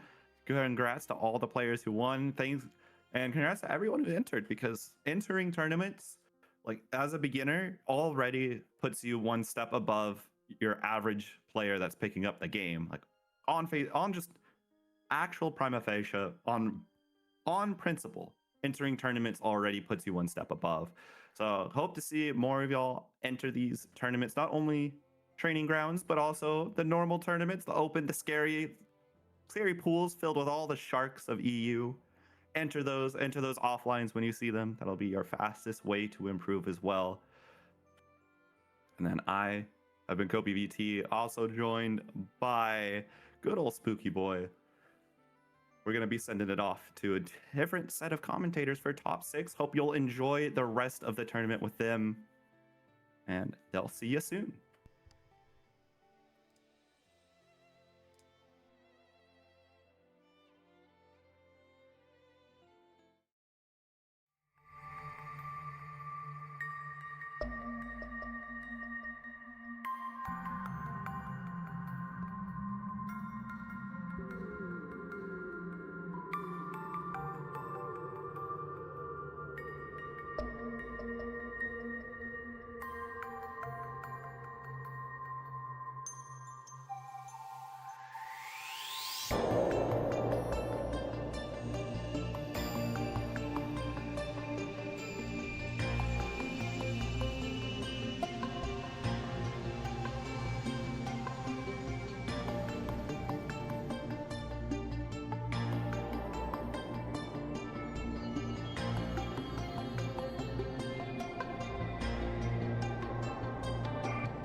All right, everyone, welcome back to the UTG EU Training Grounds, number 10 this time, and we're starting with top 6 here.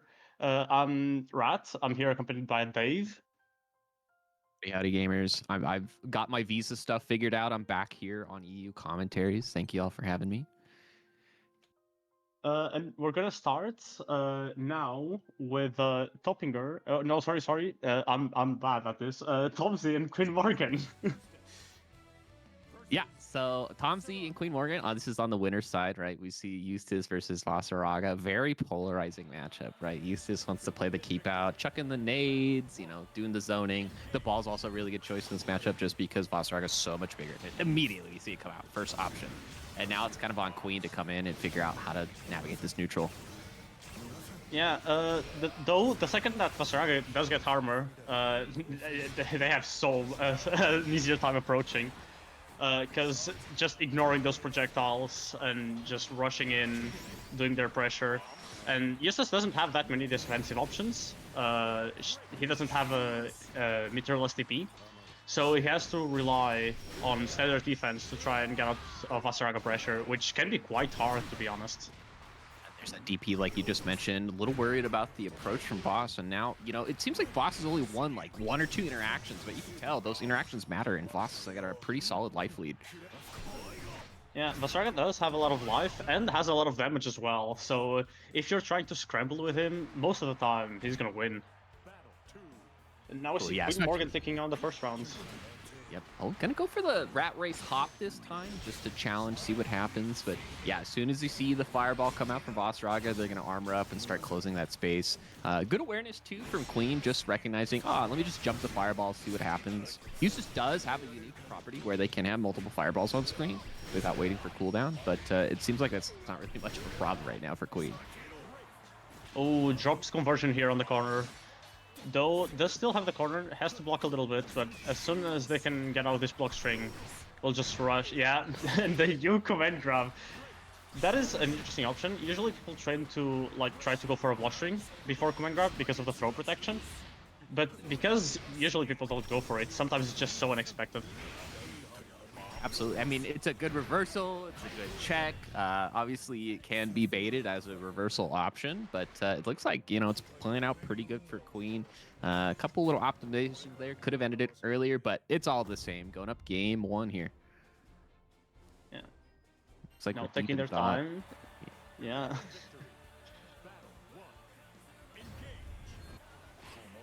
Oh, we're gonna see both players jump here. Yeah, just the aggression right away. I like it.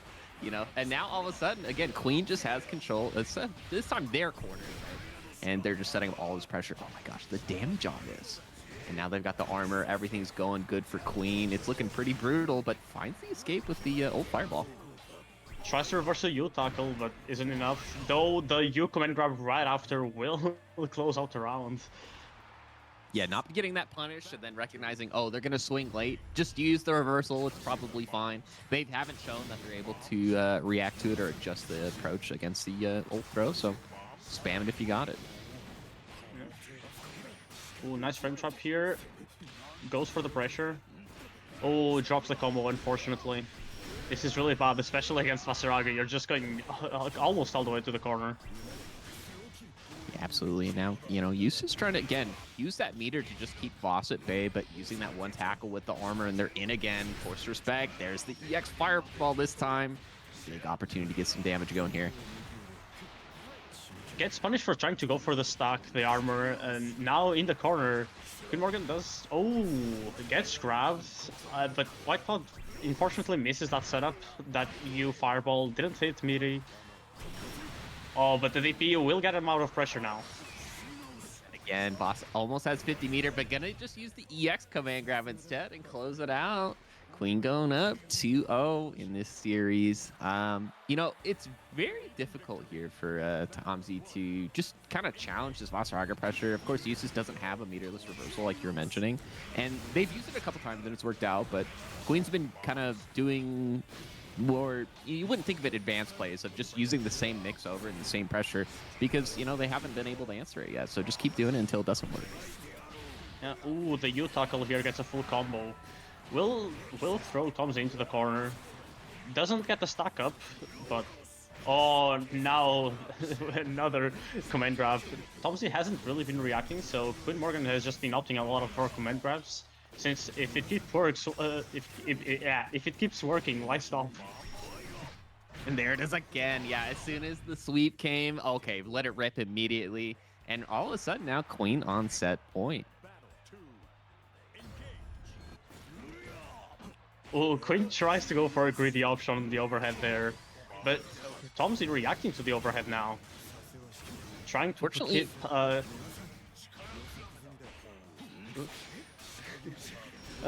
trying to keep Queen Morgan out a little bit here, but kind of difficult to do so when Vasaraga can just use his meter to try and approach you with your Fireball and these armored options. You know, they're starting to do a little bit better. They're maintaining this momentum. Vasaraga doesn't have armor, doesn't have 50 meter yet, so reversal options are very limited. There's the armor, but able to beat it just barely. And now, right now, Tomsy's doing really well. Ooh, but the Yotakel, always such a strong option for Vasaraga. Gets a stock up and now can kind of ignore zoning. Though, no, ooh, oh, the 2H reaches there. The tip of it can catch. And that is game point for Queen Morgan. And she's advancing in winner side. Queen's going to be moving on to semifinals. Tomsy, of course, not out of it yet. That was winner's side, so they will be moving down to the loser's side. Looks like they're going to be facing off versus Dyduran. And then just a quick update here on the bracket because of some availability issues from Hersey.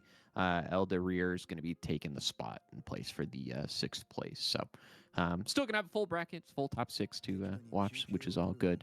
In terms of feedback, though, I really like the pressure from Morgan. I think one of the challenges, though, is that using, you know, they see the 50 meter, they spend it immediately. And obviously you want to keep characters off of you, and it was working for the most part. But I think some of the challenges, too, is just adjusting some of that reversal options. And then, of course, some of the combo structure. I think there was one point where they could have just done Raging Strike to close it out, and they did EX Fireball and couldn't get the kill. But that's okay, you know. Regardless, they got the win anyways. And then, of course, Tomsy, I think just generally speaking, you're playing Eustace. Like, you get the knockdown, keep them far away. Just zone. You don't have to run in. Yeah, also, I did see from the side of Tomsy some middies that came out a little bit too early. Trying to calm yourself down in those situations. Trying to drink a breather on Oki can help a lot. Don't feel rushed about it. Speaking of rush, we got Toppinger with the Charlotta, the rush down champion, of course, versus the total opposite of Drigi rocking the Fairy. You know, big zoner character, has that set play with the GG, of course. And right now, it's looking pretty even on the life totals. As soon as I say that, Toppinger finds the hit, though. Ooh, but the AP will turn the tides around for Drigi. Goes back to neutral. This is like the most advantageous position Fairy can be in, trying to zone out. Ooh, gets the GG anti-air now. Anti-air GG's definitely a choice, but that's all right. Oh, spends the ult GG, but gonna super it anyways and gonna be able to find the kill here. Yeah, absolutely a dead Fairy. I'm kind of surprised that got cinematic, even though it was a weird hit, maybe an extended hurt box or something, but it's working out. We see Toppinger use that a couple times, right, in the Swiss bracket of just, you know, wake up super close enough. It's a good option, right? Reversal, invincible, hard to spot dodge, if not impossible. It is quite gambly though. If the opponent expects it, you're just your riskiest option in front of them. Absolutely, and right now it's going really well here for Drigi, setting up all the GG pressure and just going for safe options, right? They've got the 6-6, I think it's 6-6M to go for the high, of course, and then you know, maintain that advantage. Wow, just throwing the 6-6L. What a monster with a perfect too, answering back. Yeah. Oh, nice anti-air. Though it isn't enough to keep Toppinger off of him. Drigi trying to zone, but already in the corner. This is the most advantageous position for a Charlotta to be in. Especially against the zoner. Charlotta really wants to keep you in the corner, try to just use her gorilla pressure, try to keep her plus frames, and just basically abuse the fact that Fairy doesn't really have that many defensive options. Once again, zoners don't really have that many in this game, at least. You know, right now it's it doesn't look close, but with the diamonds, it definitely is. Toppinger trying to sniff out the Raging Strike to get the kill, but of course, GG ready for it with the DP of their own. Right now, Toppinger's just trying to find a hit. We might see a wake up super or something. Gotta go for the DP. That's not even invincible, folks. That just worked. Yeah, the hit just was enough to kill, to be honest. The low was a little bit too slow on it. I think the dive kick is the only thing that can actually throw meaty there. So the low was just a little bit too slow and couldn't get in time to stop the hit from Dridri. And I mean, good recognition too from 3G using that anti-air. Even though it's air blockable, right? It's not invincible. If you get them to block it in the air, you're very much at advantage and can still run your game plan. So it still works out. But right now, Toppinger starting off this pressure really good here, game 2. Yeah, oh, goes for the throw, tries to go for the mix and reset, and dodges the reversal. Now can get a full combo. This will not kill, but will leave Toppinger in a really big advantage. Takes away the breakpoint. And now, time for the pressure. Yeah, just goes for the low. Gonna close it out really quick there. Toppinger answering back a quick round here, game 2.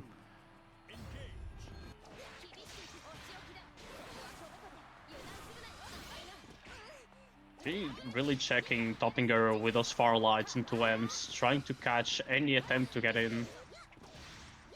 Yeah, we saw the block on the high there too from Toppinger, so starting to adapt to a lot of this pressure, but we've also seen GG cycle all the options, right? Go for the delay to L. They're setting up the JL Yoga Sniper to get the challenge for the overhead, and just really able to cycle this mix-up pressure really well, but Toppinger answering back with a 6XL run up from the ages.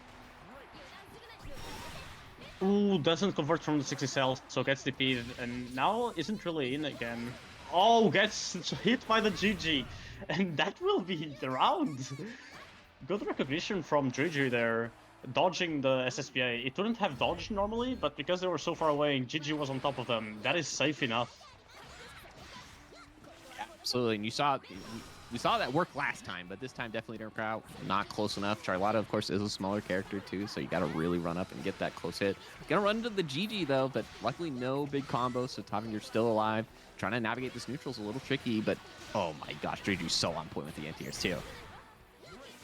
Yeah, and that conversion off of the 236M, the whip, so clean. Oh, that dodges the whip, gets through, and now bites the reversal again, gets a full combo. Doesn't have enough meter to spend on anything though, will not be able to cash out. Goes for a setup for the overhead, and it gets blocked, gets the throw though now. Just gets the anti-air anyways. GG gonna be going up 2-0 in this series. You know, that was really close from Toppinger too. Had all the right guesses, but unfortunately just that ult DP able to answer back. It is a faster one using that meter, so blows up a lot of safe jumps. Yeah. Believe in victory. Battle 1. You know, I see Toppinger is trying to play a lot faster, not letting GG set up, trying to rush down as soon as possible. Yep. Oh, gets the command grab. That's such a good start. Oh my gosh, has the meter, but an unfortunate drop. And yeah, of course, 3G able to answer the 6XL. And again, blocks the DP this time, and this is going to be a kill. Toppinger on the board again. These players have been going back and forth. It seems like round 3 every time. And it's good composure from Toppinger, just recognizing I'm down 2-0, but it's okay, I can still win. Yeah. Toppinger now trying to use the parry, Charlotta's 5-0 to avoid those more zoning options, trying to check GG when he tries to poke. And they've been working out really well, just getting 6XLs after them. Oh, and now gets a full animation on parry, so gets a safe jump. And now GG on the corner has to deal with Charlotta pressure once again. And you know, Drigi's been doing really good about blocking it out, right? Recognizing, okay, once the Charlotta flip comes in, I don't have to worry about too much and just kind of block low and respect the pressure. Ooh. No conversions of the 6XL after the wave DP. Oh, gets a nice jump in. Oh, this should be game. Yeah. Oh, an unfortunate drop. Oh, tries to go for the super here. Will it catch? No, the jump was really well timed. Well, yeah, Fairy's also got the floaty jump too, so she has the additional air stall. Could have went for the Spider-Man swing, of course, but all of a sudden, Jiriji here on set point. Toppinger's got to find something, maintain that composure, and be able to answer and get this game.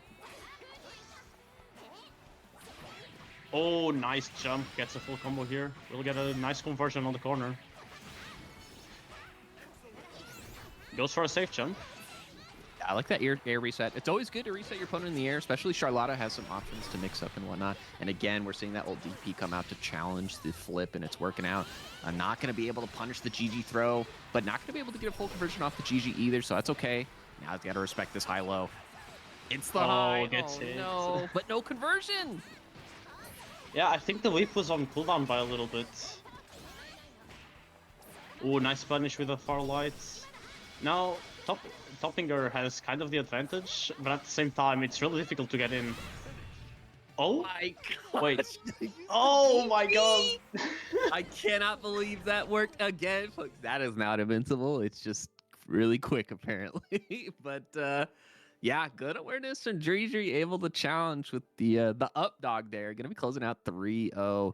Really strong awareness from Jiriji. Really good guessing. Some of those DP placements were a little tricky, right? Obviously, Fairy's one of her biggest weaknesses about the DP is that it goes forward more than it does go up, right? So in the corner, if you're getting jumped in on, it can be an easy evasion. So good awareness. Fairy's also got a really good button anti-air, right? The close M crushes a lot of jump-in approaches. And then, of course, once you get that going, you can start setting up a lot of the looping mix that we already were seeing from Jiriji. Yeah, I think Toppinger right at the end stressed out a little bit too much and tried to go for a reset with the slashes, with the medium slashes, tried to get that plus on block. But Jiriji really recognized that well, that Toppinger was doing that a lot and decided to contest and bet it wasn't a frame trap, basically betting the whole game there on a read that was really nicely done, to be honest.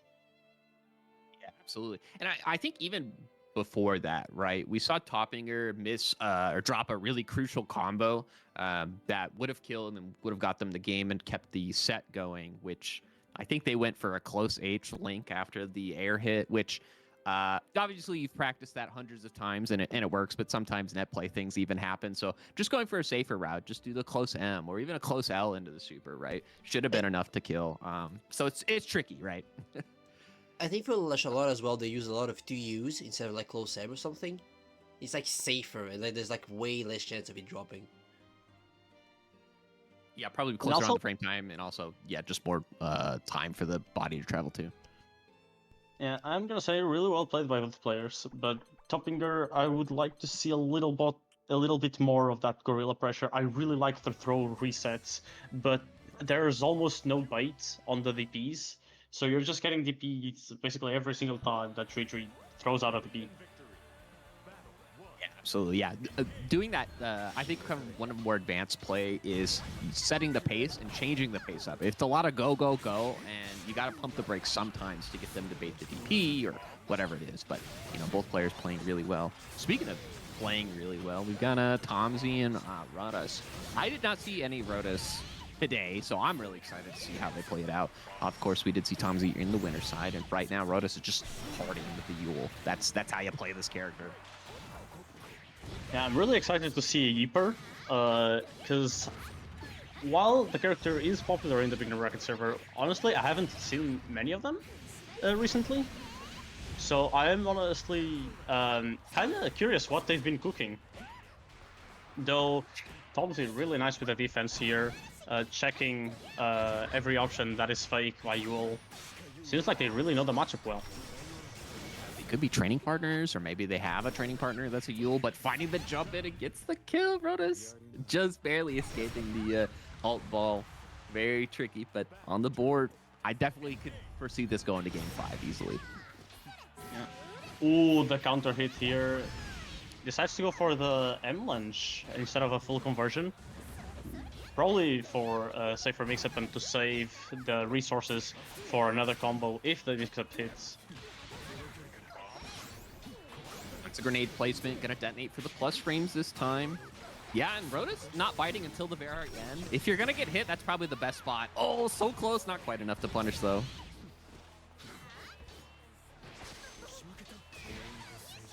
Nice PC by Tomzy. Gets the U fireball down. It hits, gets a reset. Now into corner pressure. Oh, but the backdash gets caught by that far M. And now Super's another far M. This will kill, pretty sure. Yeah, yeah, they're down to 1 diamond, taking additional damage, and looking pretty bleak. Answering back, we love Wake Up SSVA. I think it's really good with Eustace, right? Super active, good luck spot dodging. You gotta do. I don't even think you can DP him unless you have like a really weird active one, which Yule certainly doesn't.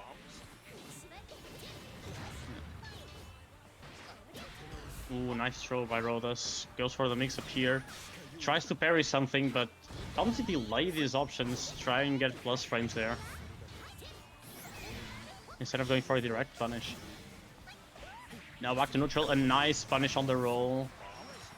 Good awareness, has the grenade placement. Yeah, gonna use the slide just to close that space and maintain advantage with the grenade placement. Oh, baits the parry this time. You know, Tomzy doing really well, but Rhodas answering back, has this corner pressure, but immediately gets jabbed out. Plus frames here. Ooh, no punish on the overhead. Oh, your rat race is such a difficult move to deal with. You kind of have to respect it a lot, because there are so many setups that the Eustace can do to just chip you out or try to get a hit in. Oh, yeah, and Rhodas going down here game 1. I think they were recognizing, oh, I'm going to get chipped out here. I have to answer something, but Tomzy setting up the pressure just right that they were able to get the game. Yeah.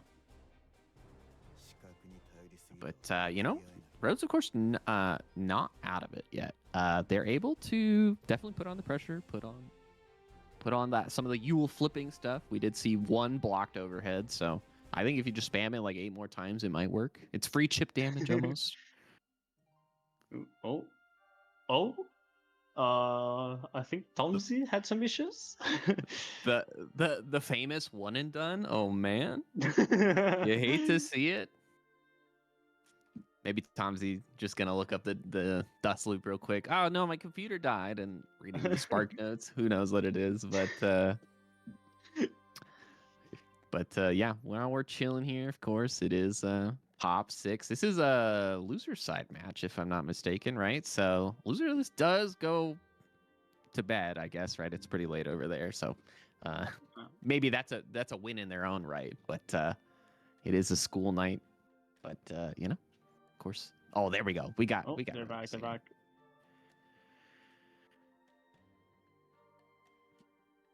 I see like 3 different names. I see White Cloud. I see Rhodes on the player card. I see 2 white clouds. Yeah, and then Rhodos, and then another White Cloud. Oh no, what is happening? Okay, straight back into it in game 2. Ooh, the grenade check does work against 6XL there. Now, Tomzy has the advantage here. Oh yeah, I like the idea of going for rat race, but not detonating immediately, just to make Rhodas think about it. But they're gonna be able to challenge anyways and find this hit. Now White Cloud in a little bit of trouble with a DP anyways. Ooh, this can lead into, I think that only combos into use skills. I am not sure. I am not a Eustace player. But I think Tomzy here could get a conversion, but probably decided to save the resources, try to get a bigger payoff later.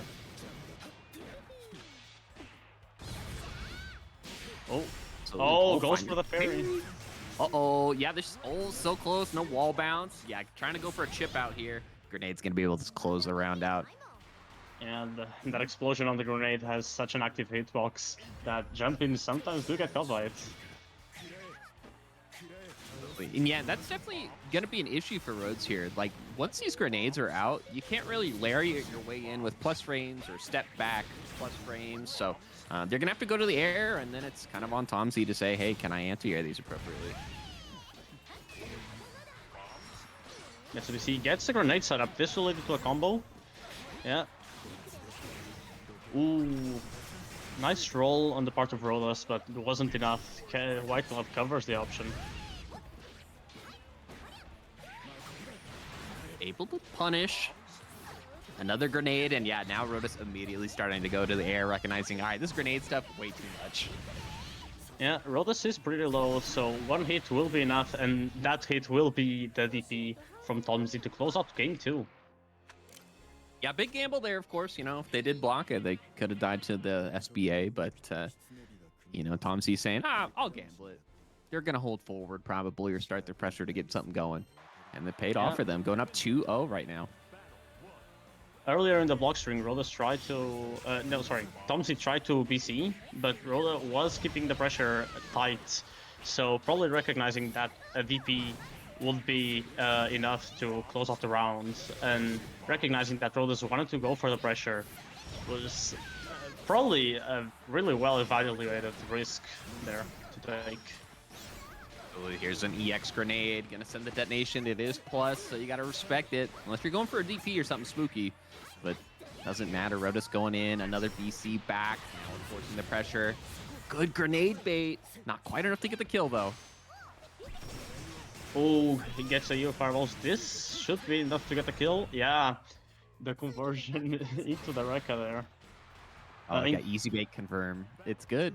Ult shot twice, so that way you can save enough for Raging Strike if you need it. Good awareness. And they're on set point now. Oh, this is a risky hit there. I don't think that's invincible, so probably trying to catch a jump, maybe? Not really sure.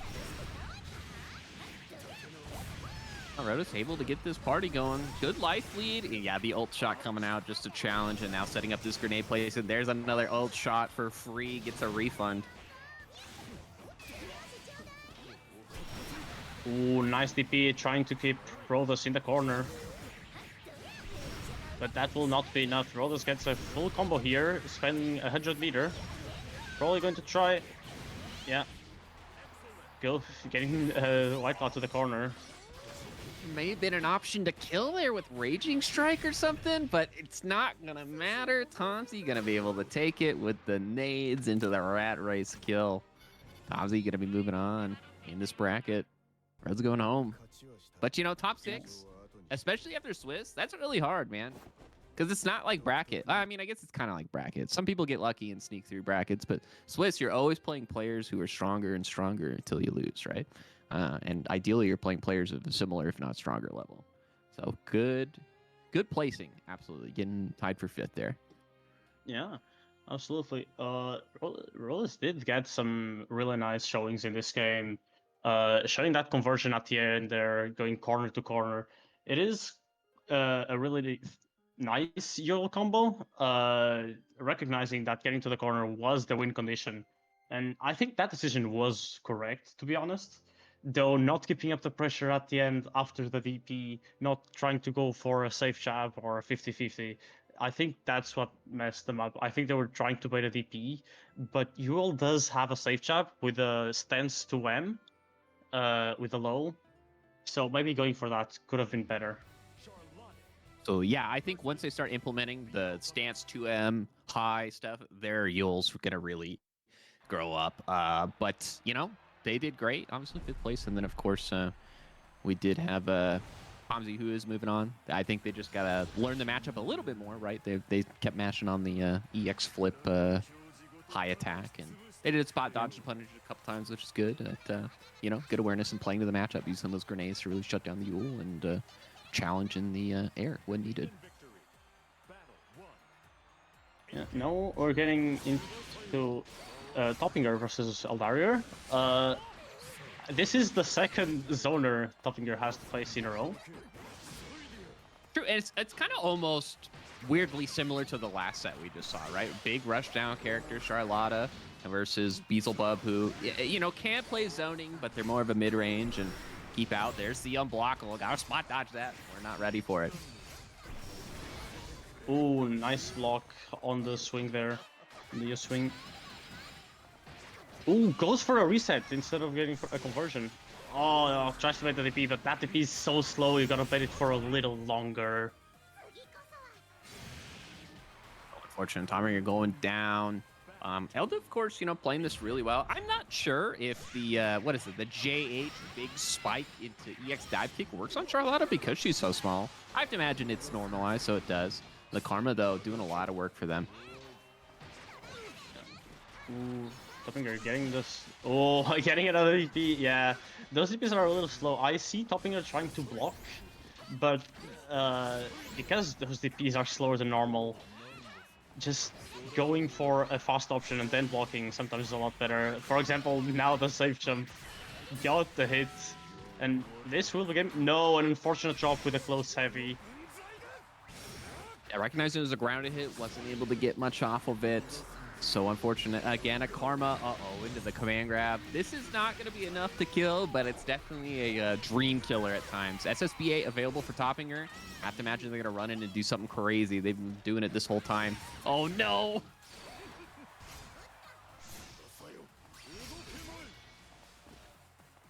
It's kind of just this crazy game of chicken. Oh, the teleport! Yeah. Both players are playing really patient, but Eldario just found the gap to teleport in and get the close slide to finish off the round. Yeah, and I guess, in this matchup, it's a little tricky, right? Because he can't just send Charlotta ball, because, of course, Beelzebub's got the teleport. You got some funky Radiant Strike combos really early, but it's working out. 30% down already. And now you got this neutral all in control, but a crouching hit's going to be a good start for Toppinger. Ooh, getting a nice conversion here into the corner. The DP doesn't hit, but still gets a far light for the Yoki. And now command grab, another hit, another combo starter. Yeah, not quite enough to kill. Baits the DP, gonna throw just to get the kill anyways. Yeah, Toppinger no on the punish, but board. the throw will catch anyway.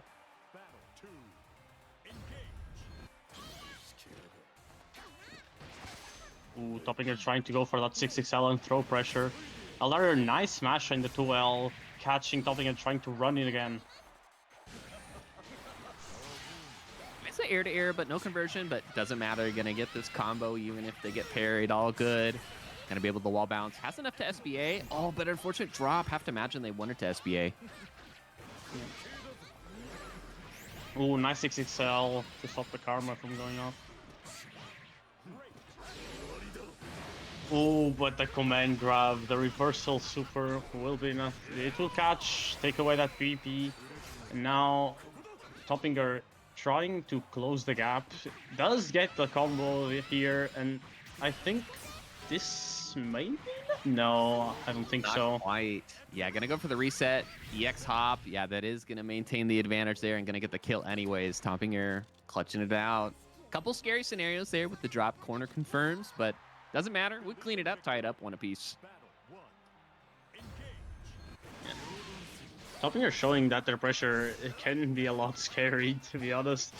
I'm seeing, oh, a reset here, and just going for those 6XLs into throws or 6XL into frame trap is catching Eldario a lot, trying to cover both of those options. You can't cover both of them at once, so you have to decide on one. Which one would you rather take? Yeah, here's the cool dive combo. Oh, an unfortunate drop, and they're gonna SBA, but they're gonna get the hit anyways because they got caught mashing. So unfortunate. Yeah, Toppinger in SSBA range, so a hit will be enough to kill here. Oh, I don't think this will kill because of the starter, but it will leave Eldario really low. It's close. Yeah. He's gonna have to deal with hot mix. Blocks the DP, but tries to breathe for that heavy there, for that charged heavy. And now we got a running Charlotta, but yeah, just gonna be able to close it out there. Yeah, it's a challenge. I wonder if maybe the 5U is gonna be enough to kind of challenge at those weird angles and get the punish, but Elda not making it easy for them. We haven't seen a lot of Karma yet after game 1, so might be seeing more of that.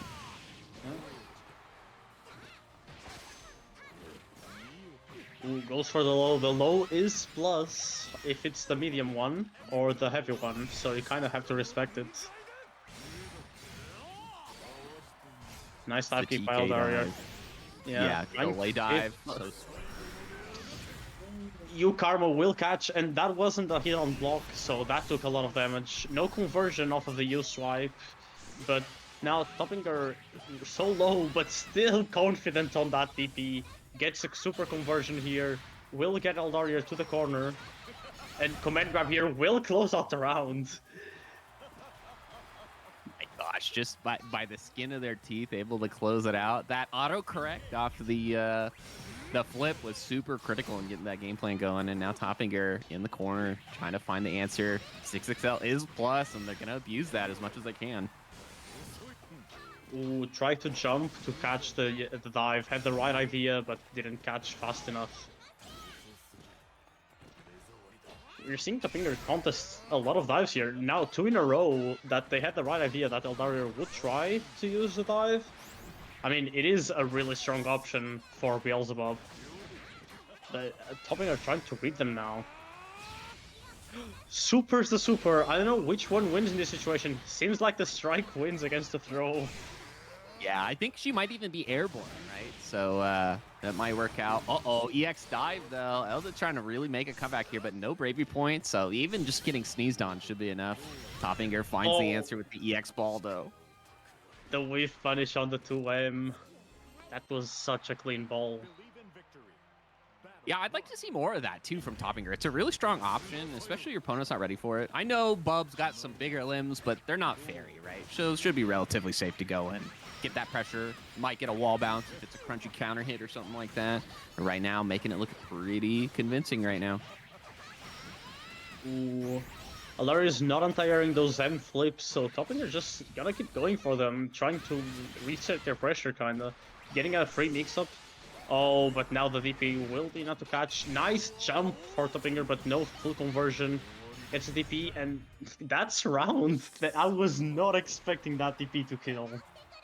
Yeah, I mean, good use of spending catch. We haven't really seen them do wake up DP too often in pressure, and they had the life to gamble, so good recognition and good risk analysis to be able to punish. And right now, Toppinger on set point, but a counter able to get them out. Eldinger still alive.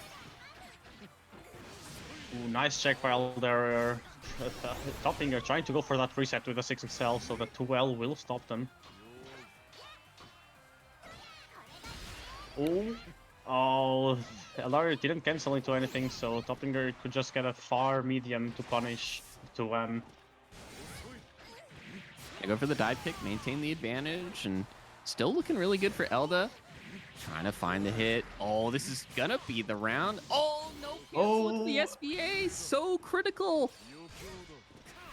Oh, but the 6XL will close it out either way. Turns out, best move in the game. I don't even know. It kills people that good. But, you know, Elder staying alive. Anti-air to start. This is a huge start. Yeah. Oh, gets caught by the fireball. Dodged a little too early. Gets a full conversion here. Waits the DP. Gets the 6XL punish. Won't be that much damage because of the 6XL starter, but still will be good enough in the corner now. And can set up for a mix-up, maybe? Oh, goes for the throw. I think they're looking for parry or something like that, but Elda has 100 meter. We might see a command grab super to get them flinching. Has SSBA plus range maintained, of course. Oh, the karma! Oh, but the whip! the karma hits. So the I think that's SPA, the command grab. Yes, yeah. Yeah. So the SPA couldn't hit there. The karma does make opponents, that's just put opponents in the air, which is nice for combos, but in that specific situation, it was so bad for Eldario. Oh, and now the super, it does hit, it dodges projectiles most of the time, so it will dodge that swing, and will close out the game. And yeah, this is a 3-1 for Toppinger. Toppinger going to be moving on. Elda, of course, going out here tied for 5th. Good placements, of course, and, you know, good awareness. Toppinger just really put on the gas and just started that pressure. Good awareness of recognizing, oh, my opponent likes to use the parry the parry a lot. So just wait for it, you know, go for a jump. Charlotta does have that weird jump angle to go in and start some weird, you know, throw baits or, you know, parrying DPs or anything like that. So good awareness. Obviously, you know, some of the challenges too of like dealing with maybe Bubs is definitely not represented as much, I feel like, in the general population. So knowing when they're plus and how to deal with the karma unblockable setups with the fireball, or if they're going to go for the ult 214. So Having that recognition, of course, is going to do really well, but they didn't get hit by it too much, and it's hard to challenge at times. Yeah.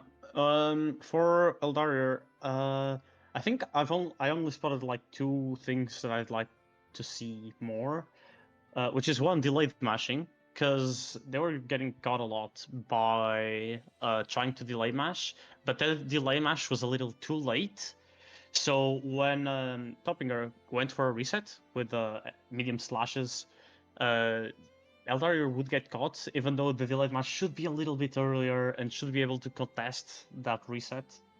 And also adaptation. I think that they have a game plan in mind, which is really good. I really like the game plan, but being able to understand when it's not working and thinking maybe I should try a different thing, that is also extremely important in this game.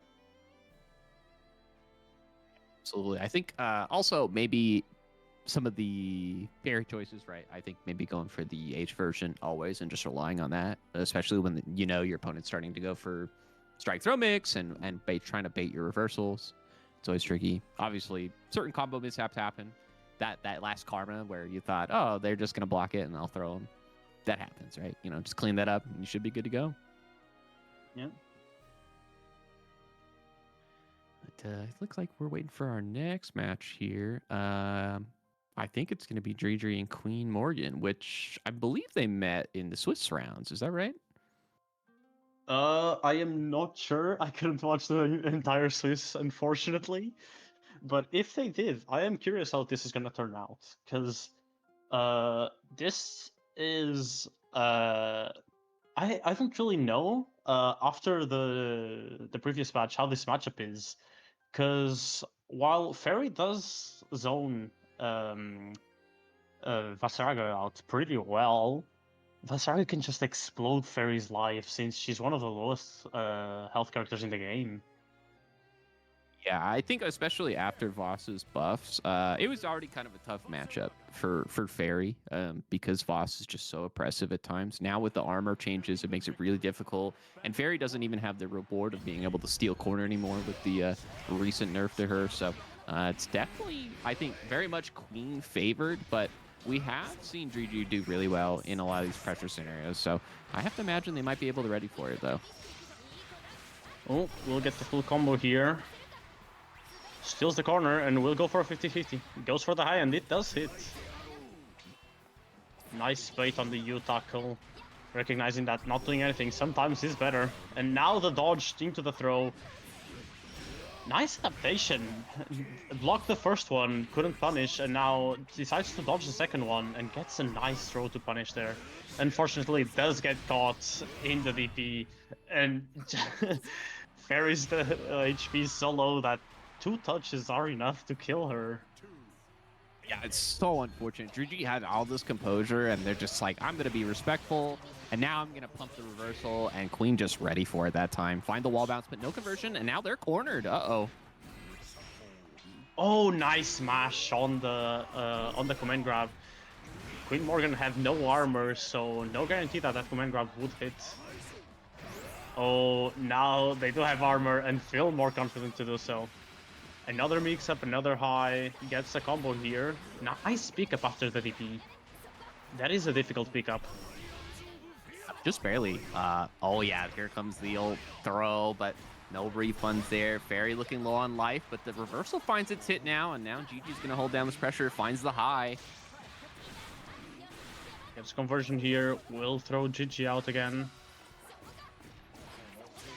Oh, and will contest the run. Like menace, but gonna get the kill anyways. Gigi on the board.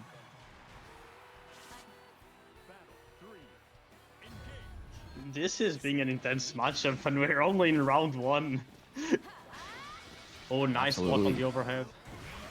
Yeah, Gigi going for the overhead the second time there. Actually, third time if you count the Yoga Sniper as well. So Queen's starting to adapt and ready for it. Blocks the DP again. Oh no, she's dead. Oh no, we spent the meter. Never mind, we're good. Yeah, I think if Queen Morgan had enough for a second use kill, that would be a kill. But just because the meter was a little too low, I think it was on 64, 10 meter away from a kill there. cannot believe that chase down the backdash. We got to nerf the movement of that. That's way too much. But you know, Queen's controlling this corner really well, and Fairy, you know, lower life character already down to almost half life. Yeah. Queen Morgan doesn't have enough meter to kill on a hit there, but it will be pretty damn close now though. Drigi, I think that was supposed to be a high, but the L didn't come out. Nice TP here, going back to zoning. Oh, and gets hit by the U tackle. Oh, nice jump during the U tackle. The bravery on Drigi. And yeah, now they're just gonna lame him out. That's what you gotta do. Just throw the GG, make sure that they the Drigi, the GG, make sure they can't find their way in. Oh, that. Oh, damn. Okay. That fireball, the first hit did catch because Fairy's hitbox extends with their attacks. Ooh, nice conversion here. We'll go for the stack. And the command grab will be enough to kill Fairy here. Holy, it deals so much damage. Yeah, and really brave. Gonna find that 5U. That's another one of Fairy's really strong options, maintains plus advantage. It's one of the very few 5Us that also does chip, right? So able to do a lot of with that. And Queen's just forcing this respect game, trying to make Fairy run out of special options. Oh, nice crouch, dodging the light follow-up on the walk, the swipe upwards. Ooh, but now in the corner, I think, yeah, this kills. Oh yeah, just oh no, the unfortunate drop. Doesn't matter, we got the kill. Yeah, Drigi was also expecting to die, so stopped touching the controller, and unfortunately that would cost him the game.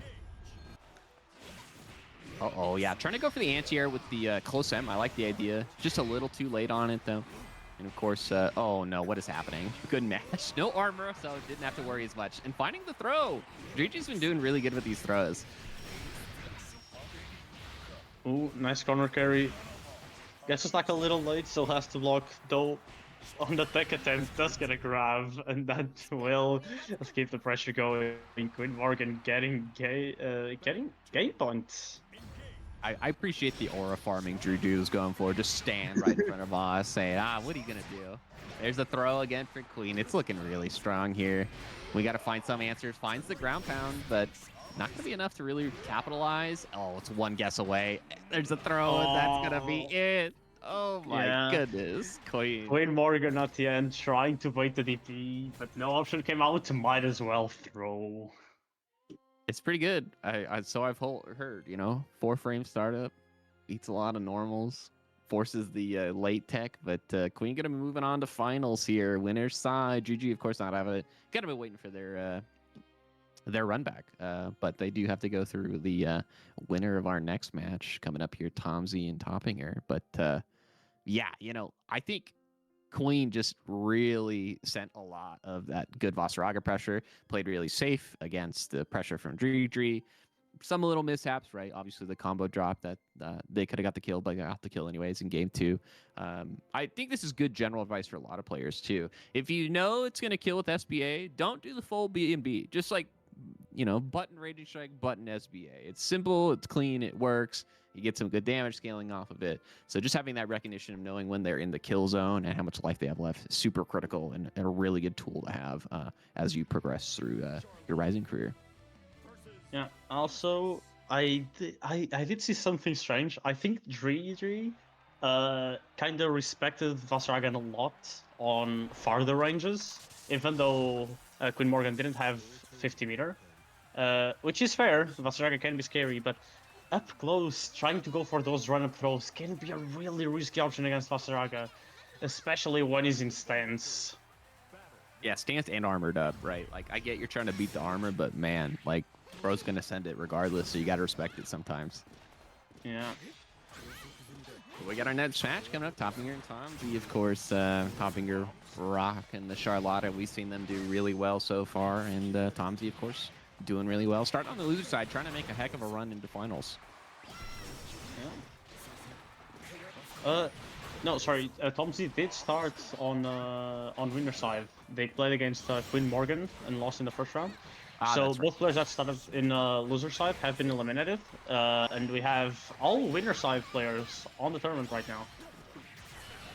Ooh, nice conversion here into SPA.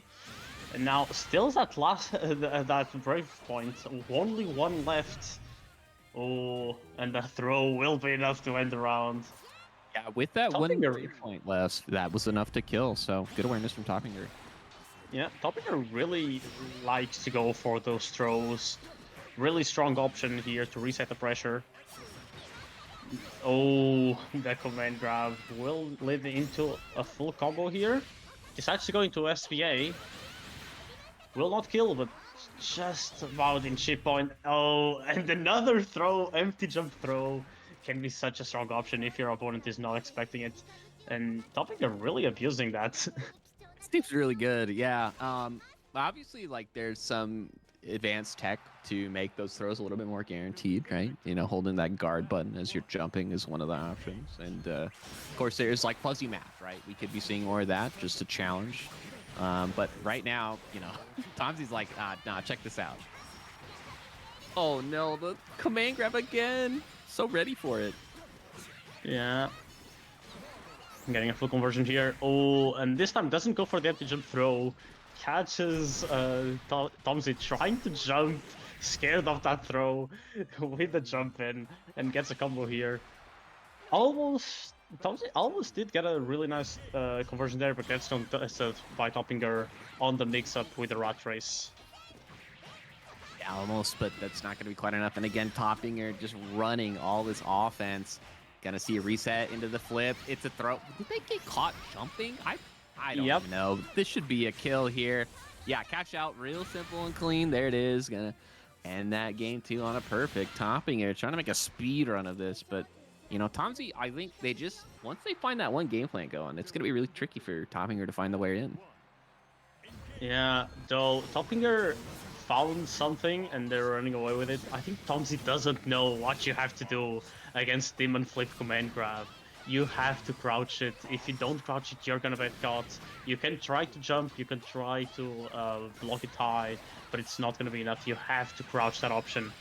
Honestly, the best option you have, it is crouching and then reacting to overhead against Demon Flip. But you know, right now, Tomsy getting some good answers. The DP does whiff, but no punish. There's another whiff DP, and again, no punish. It's all right. One bravery point. Uh-oh, this is looking bleak.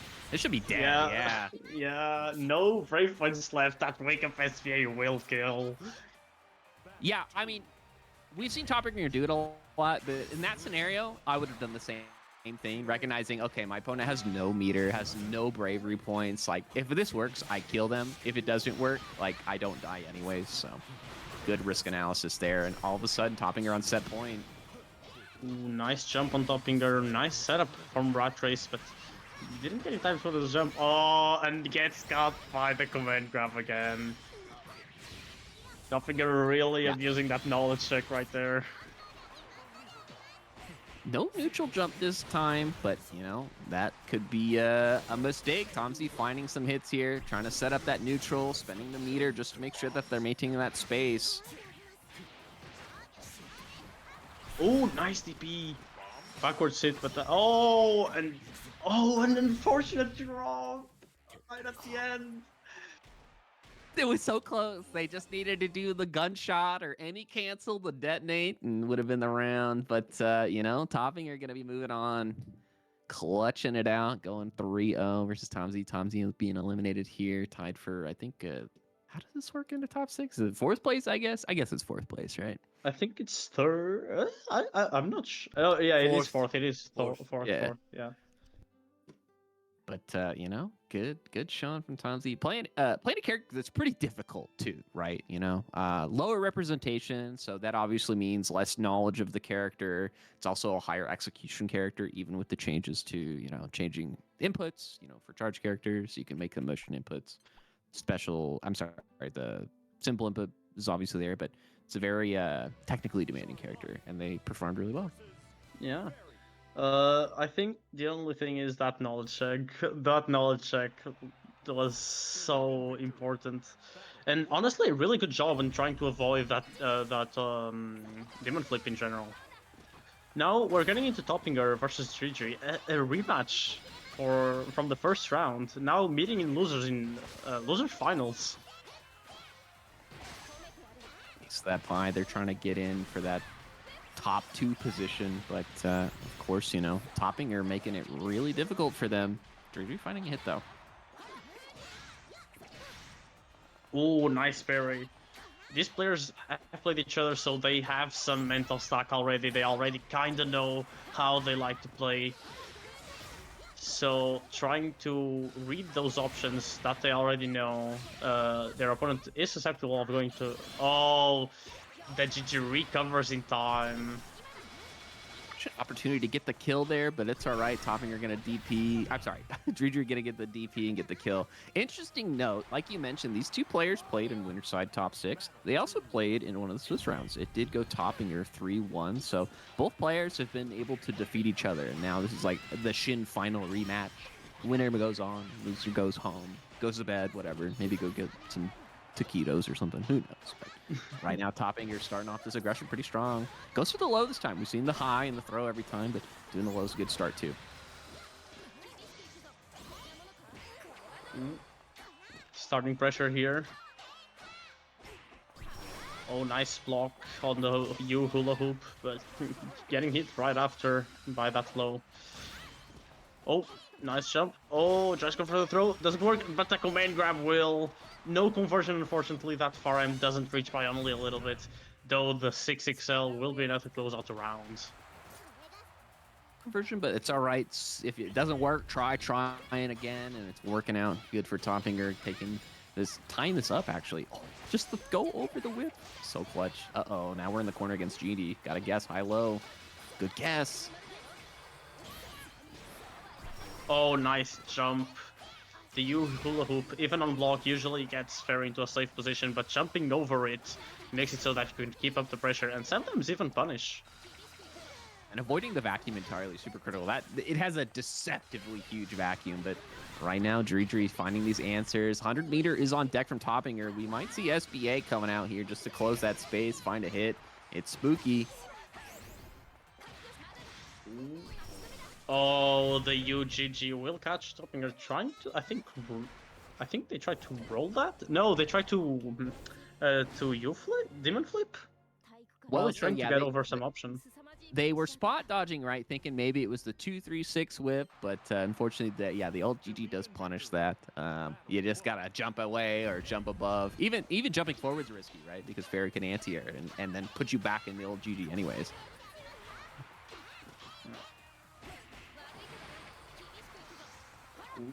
Nice conversion here. Toppinger getting the 6XL, goes into a full conversion. Now gets GG on the corner. Can go for a mix-up. Oh, takes a throw. Takes another throw. And interrupts the 6XL, so now kind of an advantage for GG. They can get a full combo here.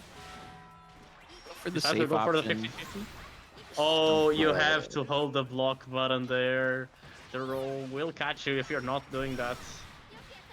Absolutely, yeah. Good awareness too. I don't think we've seen Dreidry do that at all during this top 6 run. Another really strong trait, saving some of that grime for the top matches when you know you're gonna need it. And Toppinger at chip point, yeah, gonna be able to chip him out with that DP. Is blockable, but doesn't matter when you have no life. Yeah. Good reaction there by GG. Those Charlotta jumps are quite difficult to anti-air. We've seen that a lot from Dreidry too. Just really good use of the normal DP, recognizing it's got a higher priority challenge too. And they've just been doing a lot of work for them. I mean, they've made it this far. They keep doing it until it doesn't. Yeah, GG really good with the zoning here, using those whips to keep Toppinger in check, not letting him run in. And now gets the overhead, will into a full conversion here. Goes for another GG setup, trying to zone away. You're just trying to find some answer. Sends out the old GG. Gonna be able to close it out with the perfect. Yeah, Toppinger tried to jump to avoid the chip point, but that is meaty. That will catch. Oh, are we seeing a switch? We're seeing a character switch? could even just be taking a break. Obviously, it's always good to kind of reset. Maybe take a near. We are seeing a near. I am really curious because we didn't see Toppinger switch last time, and I think they didn't switch on Swiss as well. So this is the first time we're seeing this near, trying maybe to catch something unexpected. Yeah, absolutely. I mean, near obviously the queen of everything before 1.5, right? Definitely not as strong anymore, but still definitely potential to get a lot of good mix. Good block on the high. Yeah, I think Nier kind of is really strong, mainly when the opponent doesn't know how to play her. She's the character where if you don't know the knowledge checks, you are probably gonna get shot with so much damage anywhere on screen, because she can just use death to convert anywhere. She doesn't really need a corner. She still appreciates it because she can save death stacks, but she doesn't really need it that much. Goes for the install! I don't think I've Throw. ever seen install been used. Oh, nice SSE? bait. Blocks it. Yeah, this should be the round. Absolutely cleaning up. Good awareness. Toppinger showing off. For those of you who don't know, yes, she does have an install. And what it does is she gives up some of her life to charge the death meter faster. So she can do some cool combos and just make sure her uptime's a little bit better on death. Obviously, you run the risk of dying. I think this is also a really good choice in this matchup, right? Because when death is down, right, and you're just kind of waiting out that meter, Farius is a zoner, primarily, right? So you run very little risk against it, and you can just kind of get your death meter back for free, unless obviously you're getting pressured by the GG high-low mix. Yeah. And if Fairy doesn't get a hard knockdown, that high-low mix can be avoided altogether. So Toppinger can kind of use that meter for the install and just avoid interacting with Fairy altogether. Try to get their distance a little bit wider than you normally would, just to recover that death. Absolutely, and I think Toppinger trying to go for some little shimmies to build up SBA or something like that, but all of a sudden, GG on set point right now.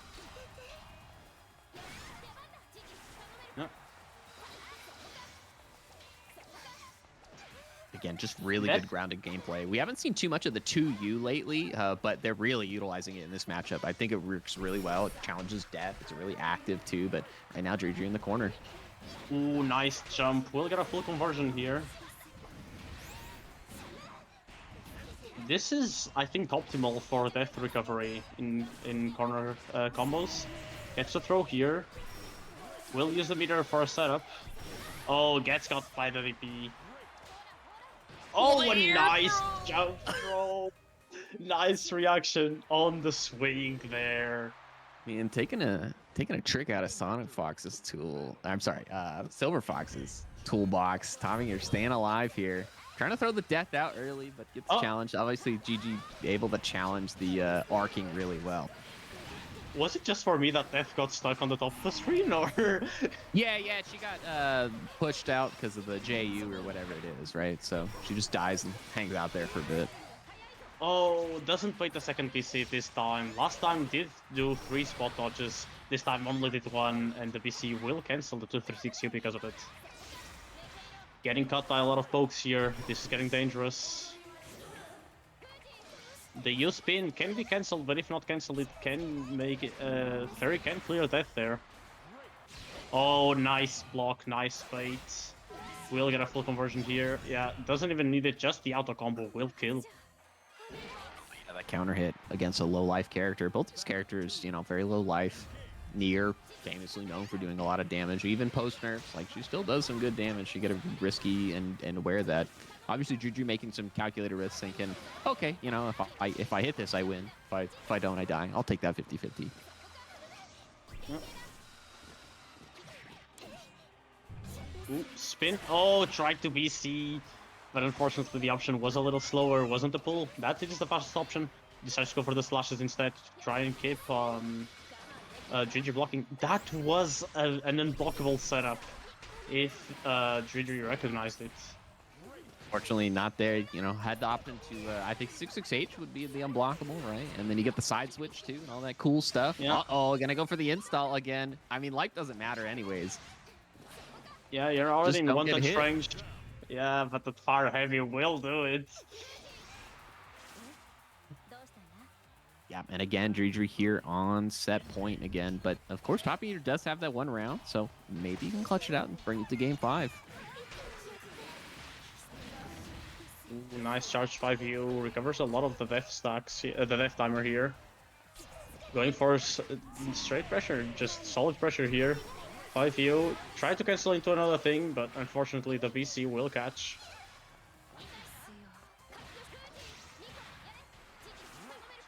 Avoiding the GG mix up here, not trying to approach. Ooh, this time, oh, nice smash! Be enough. Yeah, let's just keep it simple. Absolutely going into the SBA, making sure they get the kill, and they are. And Topping are going to be taking it to game 5. Oh, the run back with Nier, no less. I was Interesting not choice, I like expecting this. I was not expecting a near switch, and it's working out so well. Really good decision there. Recognizing that the Charlotta wasn't really working, might as well try some other character. Yeah, recognizing too, I can play at a longer range, right? Especially when Nier starts having some meter. Oh, but the Yoga Sniper finding the hit, but unfortunate drop. Yeah, just charging that a little too long there.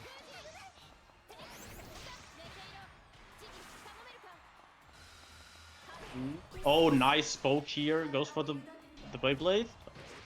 Nice throw. Keep the pressure going. Gonna set up another one. Oh. Oh, beats death just barely, but the throw, it doesn't matter. Topping, you're trying to get death back as quick as possible. Just gonna start slamming buttons, you might as well. Able to close it out. Who needs death? We don't need death. And all of a sudden, Topping, you're on set point, reversing it. Really nice far heavy there, recognizing that GG was going to mash after that tech. Oh, nice punish. Well, that was an attempt at VC, but it was just not enough. I think one of the Nice challenges jump. too with Fairy is that, you know, they can't jab death as easily in these combos with the pressure, but doesn't matter. Dredri finding some hits and starting to set up the GG pressure. Oh, nice punish. No combo from it, but... Oh, this will be a combo, and this will kill, I think. Gonna keep it Yeah, this simple, kills. keep it clean. Oh my goodness, Toppinger with the Nier, clutching it out, getting the run back that they wanted so bad. my. Oh my goodness. I am flabbergasted. Holy. We actually saw a reverse sweep with Nier. That's sick. You know, it's interesting too because for people who have been playing this game since day one, right? They are very aware of what Nier does and very scary. We didn't even see some of the grimy stuff with like 667 mix-ups and high lows like that. But for some newer players, maybe they're not too exposed to what Nier does. And, you know, we definitely saw some of those situations where Dredri, you know, trying to BC the death to get it to go away. It's a very expensive way to deal with it. But, you know, of course, Tommy, you're able to adjust and make sure to punish when needed. Yeah.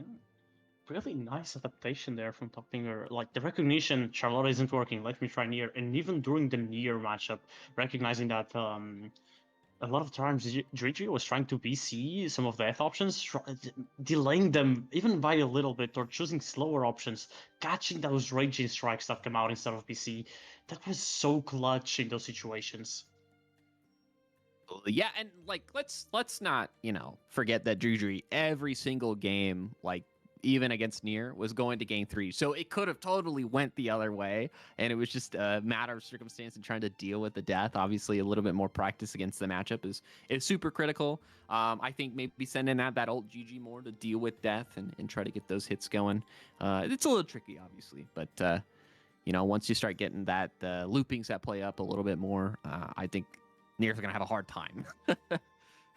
Yeah, we're honestly, Dredri played that so well. I am just lost for words right now. But if I had to say something, is that matchup experience was the thing that made him lose. Nier is such a rare character to see nowadays. Yeah, and you know, just like that, Toppinger said, "All right, cool. You're never seeing her again. I'm going straight to Charlotta." This is our grand finals, folks. So Toppinger in the loser side, gonna be fighting Queen Morgan with the Basarago we've been seeing dominate this side of the bracket. Ooh, nice jump. Toppinger so on point with his jumps today. Holy. Goes for the mix up here. Decides to try and bait something out, but will get caught by 2L.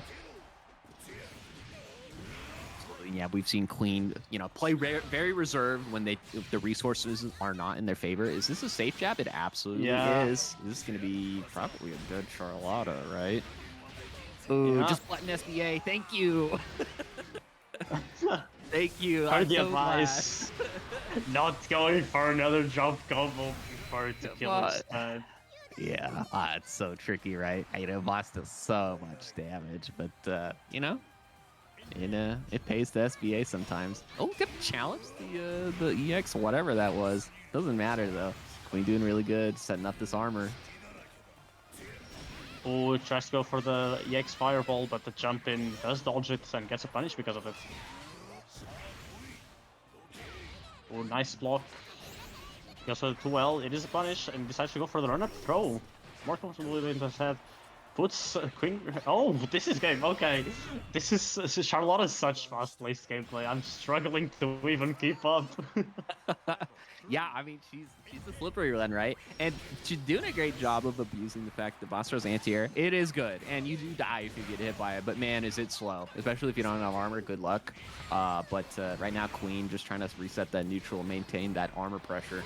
Finding the low into the stance, of course, again and again. What are you going to do? Oh, no, you can't do that. Oh, the EX fireball into the U fireball. Oh, unfortunately, that command grab was a little bit too early, and Charlotta was still in block stun. Drop the combo into the SBA. That is so unfortunate. Such an unfortunate drop. I think, yeah, they just didn't link the normal into the SBA quite quick enough. It's tricky, right? I think even in that scenario, right, you're not going to kill them. They're not going to do a lot of damage. Whoa, what was that? Raging strike, and then Charlotta hit a button, but nothing happened. And again, Queen just setting up the stance pressure, has the armor available. I'm going to try to armor up again here soon, pretty quick, but finds the jump in anyways. Oh, dropping the combo. And now tries to DP. Charlotta is in the air, unfortunately. Gets a full conversion here. Will go into super. Take away by that brave point. Only one left. Goes for the throw. Oh, and the command grab on the demon flip catches the option. Queen Morgan tried to U-tackle there, which is a really nice reversal option, but unfortunately it does get command grabbed. Yeah, and you know, I think that was a good adjustment for Queen, right? Because we've seen them use U command grab, which would have beat the hop. But in this case, they saw, okay, it didn't work last time. Let me cycle my other option, and then Toppinger was ready for it. Now does get DP in. Tries to run in. He's getting checked, unfortunately. Charlotta does have some fast buttons. Oh, gets hit by the 5U. No full conversion, but still has the advantage. This has armor. Oh, unfortunately, the SBA is more than 3 hits. Nice. Yeah, it went pretty infinite, but just a little too early, yeah. Oh, now Queen here, barely any life left, has the armor available, but that's not gonna matter if you don't have a lot of life. Gonna use the reversal. We've seen Toppinger get smoked by that a couple times now. But the reversal back! Finds the hit, tying it up one apiece. Yeah, that was pretty much a checkmate situation, because Queen Morgan had to try and punish that if they wanted to keep the advantage. But Toppinger already put Queen Morgan in ship point, so even if they blocked, that would be a kill. Blocking, good block on the side switch. I think Queen maybe using the block button. It's obviously really good, especially against Charlotta. She has some weird side switch stuff, whether she's going above with the hop or going below with the Blanca ball. And right now, Queen trying to find a way out. Ult Fireball's a good start into the tackle. Ooh, nice. PC doesn't want to deal with the pressure here. Oh, nice U-tackle. No full conversion, unfortunately. And the DPs, they're throwing out DPs left and right. They don't want to block each other. Of course, both of these characters are really good at setting up block pressure, so blocking them can be a death sentence. Absolutely. Now Queen trying to set up some more pressure. SSBA is an option. Goes for the DP reversal. Not going to be enough to kill. Oh, but the Yoko main grab reversal will be enough here. Topinger trying to bait it with the first jump, but was not expecting a delayed one. Yeah, and now Queen starting up that fireball, you know, able to get the armor, which is, you know, obviously the game plan Voss wants to go for, but having to respect the pressure and eat a BC for that is not ideal. Now Queen just trying to maintain this pressure, but Topinger being very evasive and just putting on the pressure when they need to. It finds the grab this time. Queen Morgan stood up a little bit too early, and now is gonna get a conversion into super. One brave point to one hit away, probably. Oh, but the retentive PC will turn into a Raging Strike, and that will turn into a combo here. Still, Queen Morgan has no BPs left. Yeah, Topinger can just really play this lame and try to get some chip going. Any sort of additional damage. Get a Raging Strike back. Say, hey, I know we're both not dodging this. No way, Topinger tying it up.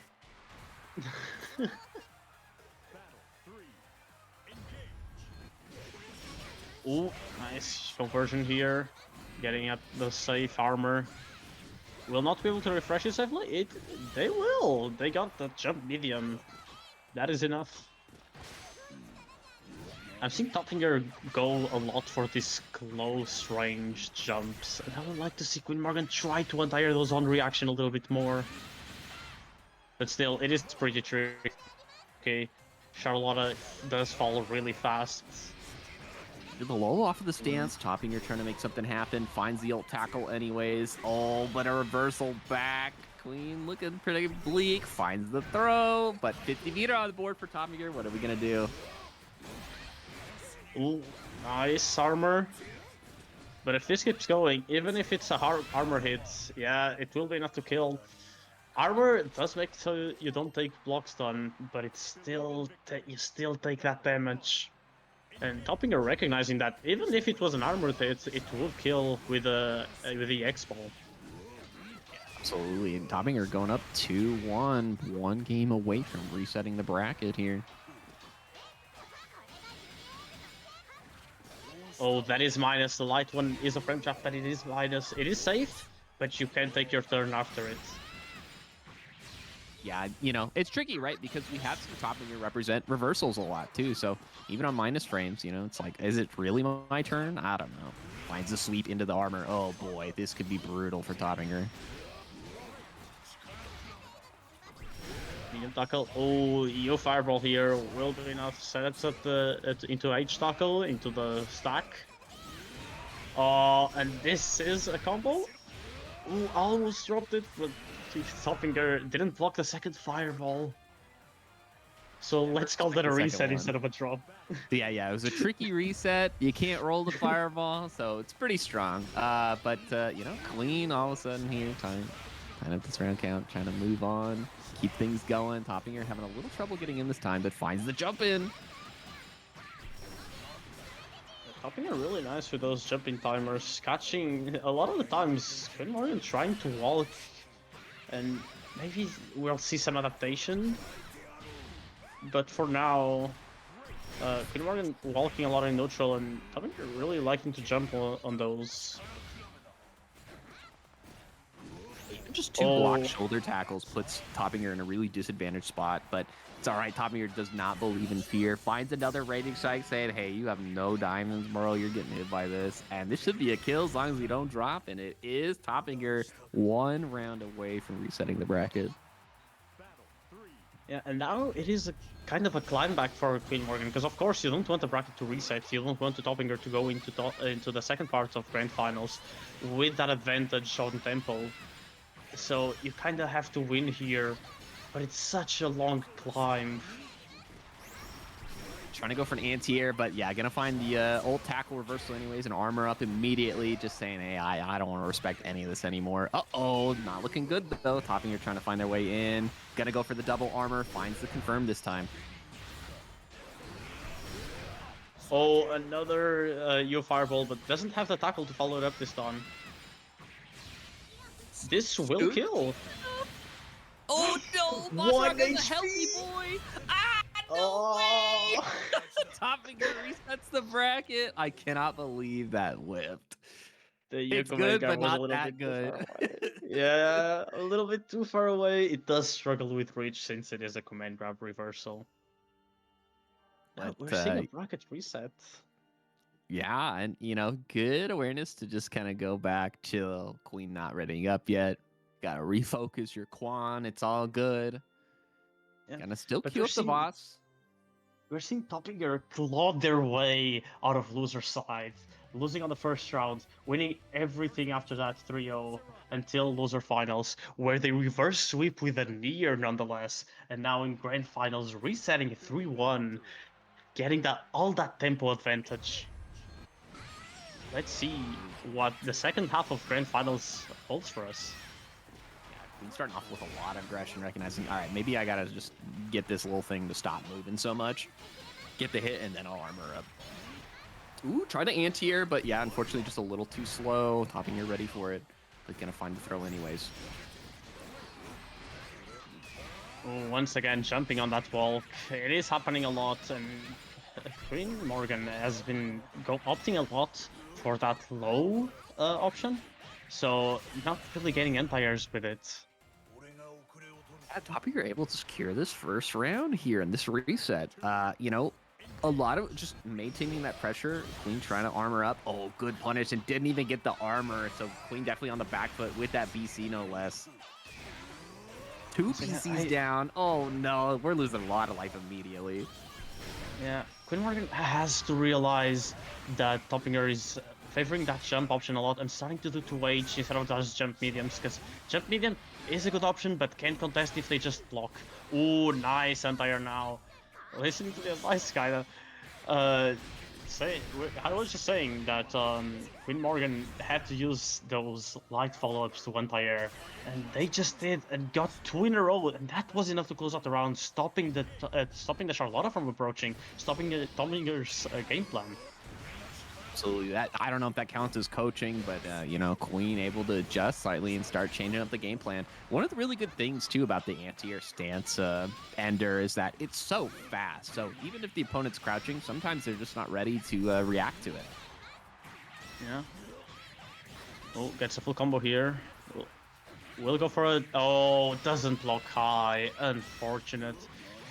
Yeah, it's always safer to just block high on those jump-ins. We'll escape with the U-tackle. Sets up the armor now. Has the armor, so stance is ready.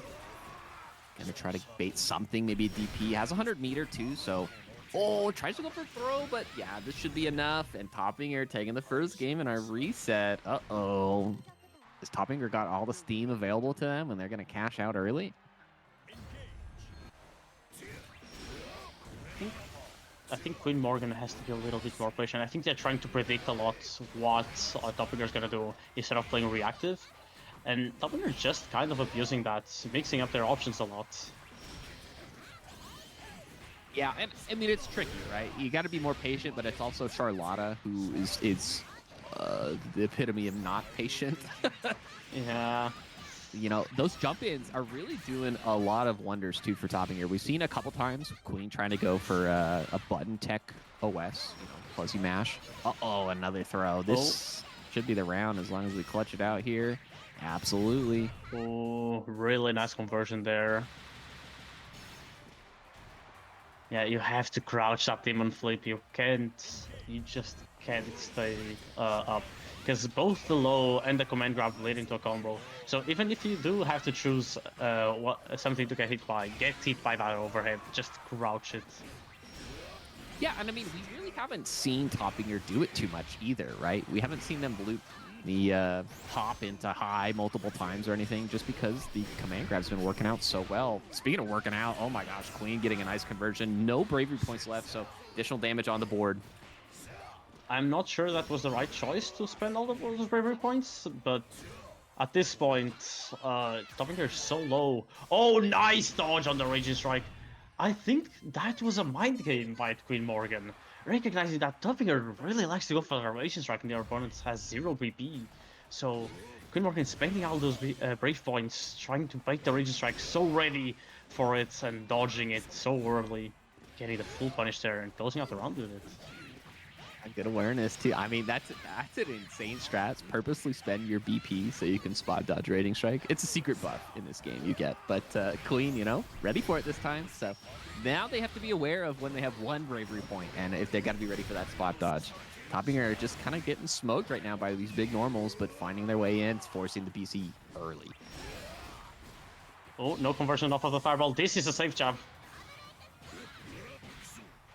Oh, no unfortunate. cancel.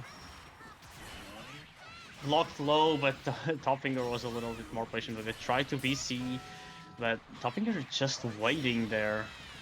Will survive this, but this is one last interaction. Goes for the super. It does get blocked. Unfortunate. Toppinger getting 2-0 now. I think So it's the first this time we've game- seen Queen reversal like that too. So Toppinger Yeah. one game away from taking the whole tournament after this incredible run back. Queen, I'm sure, saying, "Hey, I'm not out of it yet." Yeah, Quinn Morgan really used a lot of mental games in that in the last round, and almost got it. That unfortunate drop didn't cancel into any special. Probably thought they had one that they didn't have. Probably was on cooldown, and just couldn't cancel in time.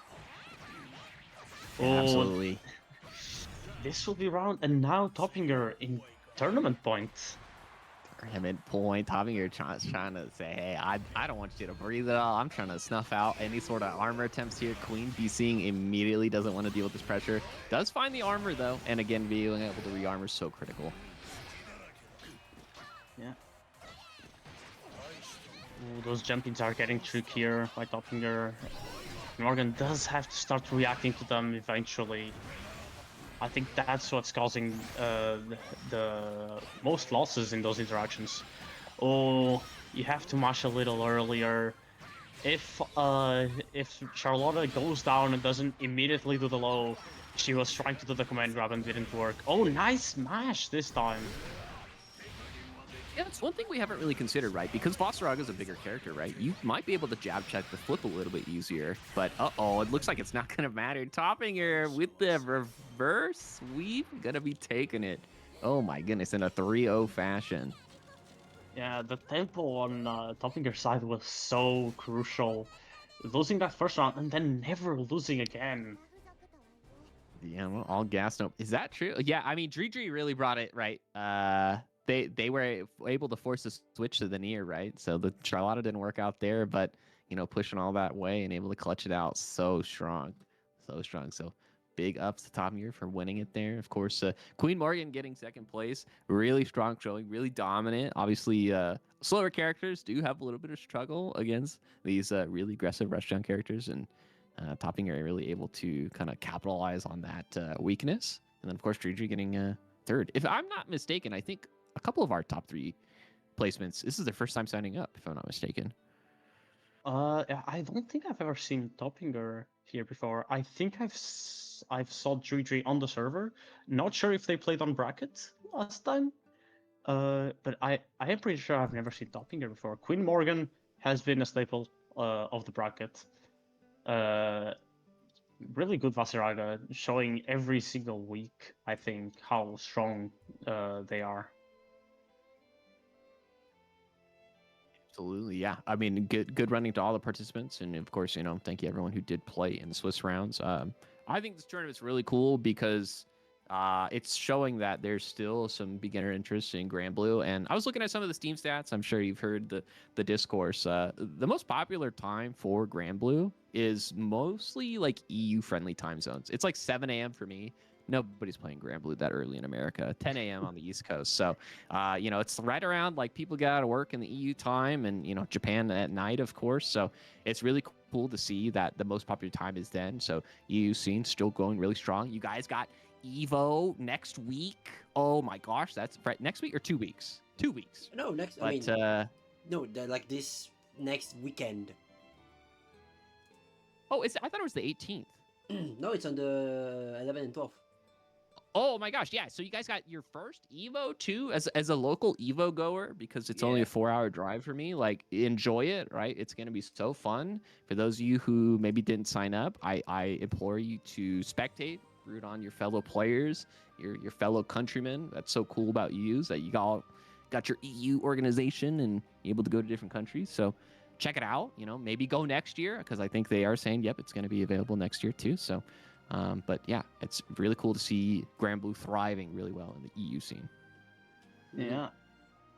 I just want to say we do have 2 graduates this week. Yeah. We have both Topfinger and Queen Morgan as well, because they have shown such a strong showing in basically every single bracket that they've been in.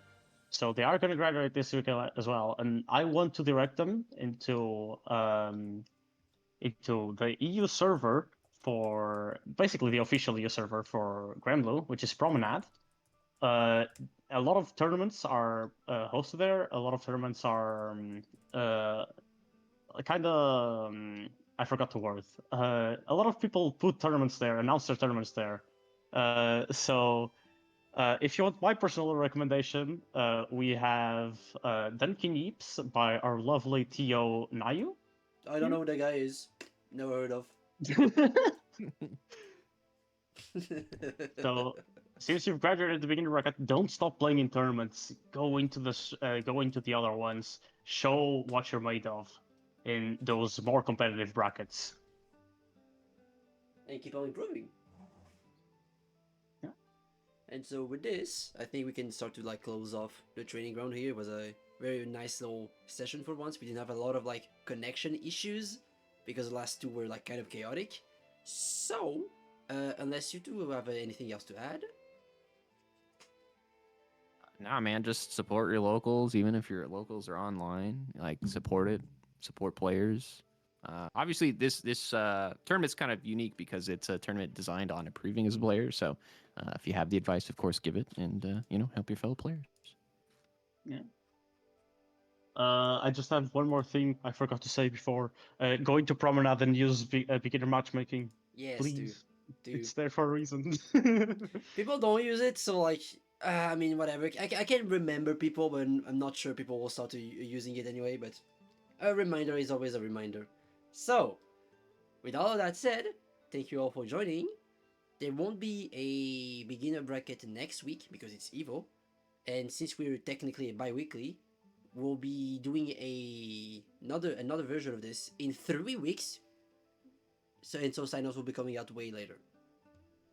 And so, see you in 3 weeks. Bye bye, people. Bye. Adios.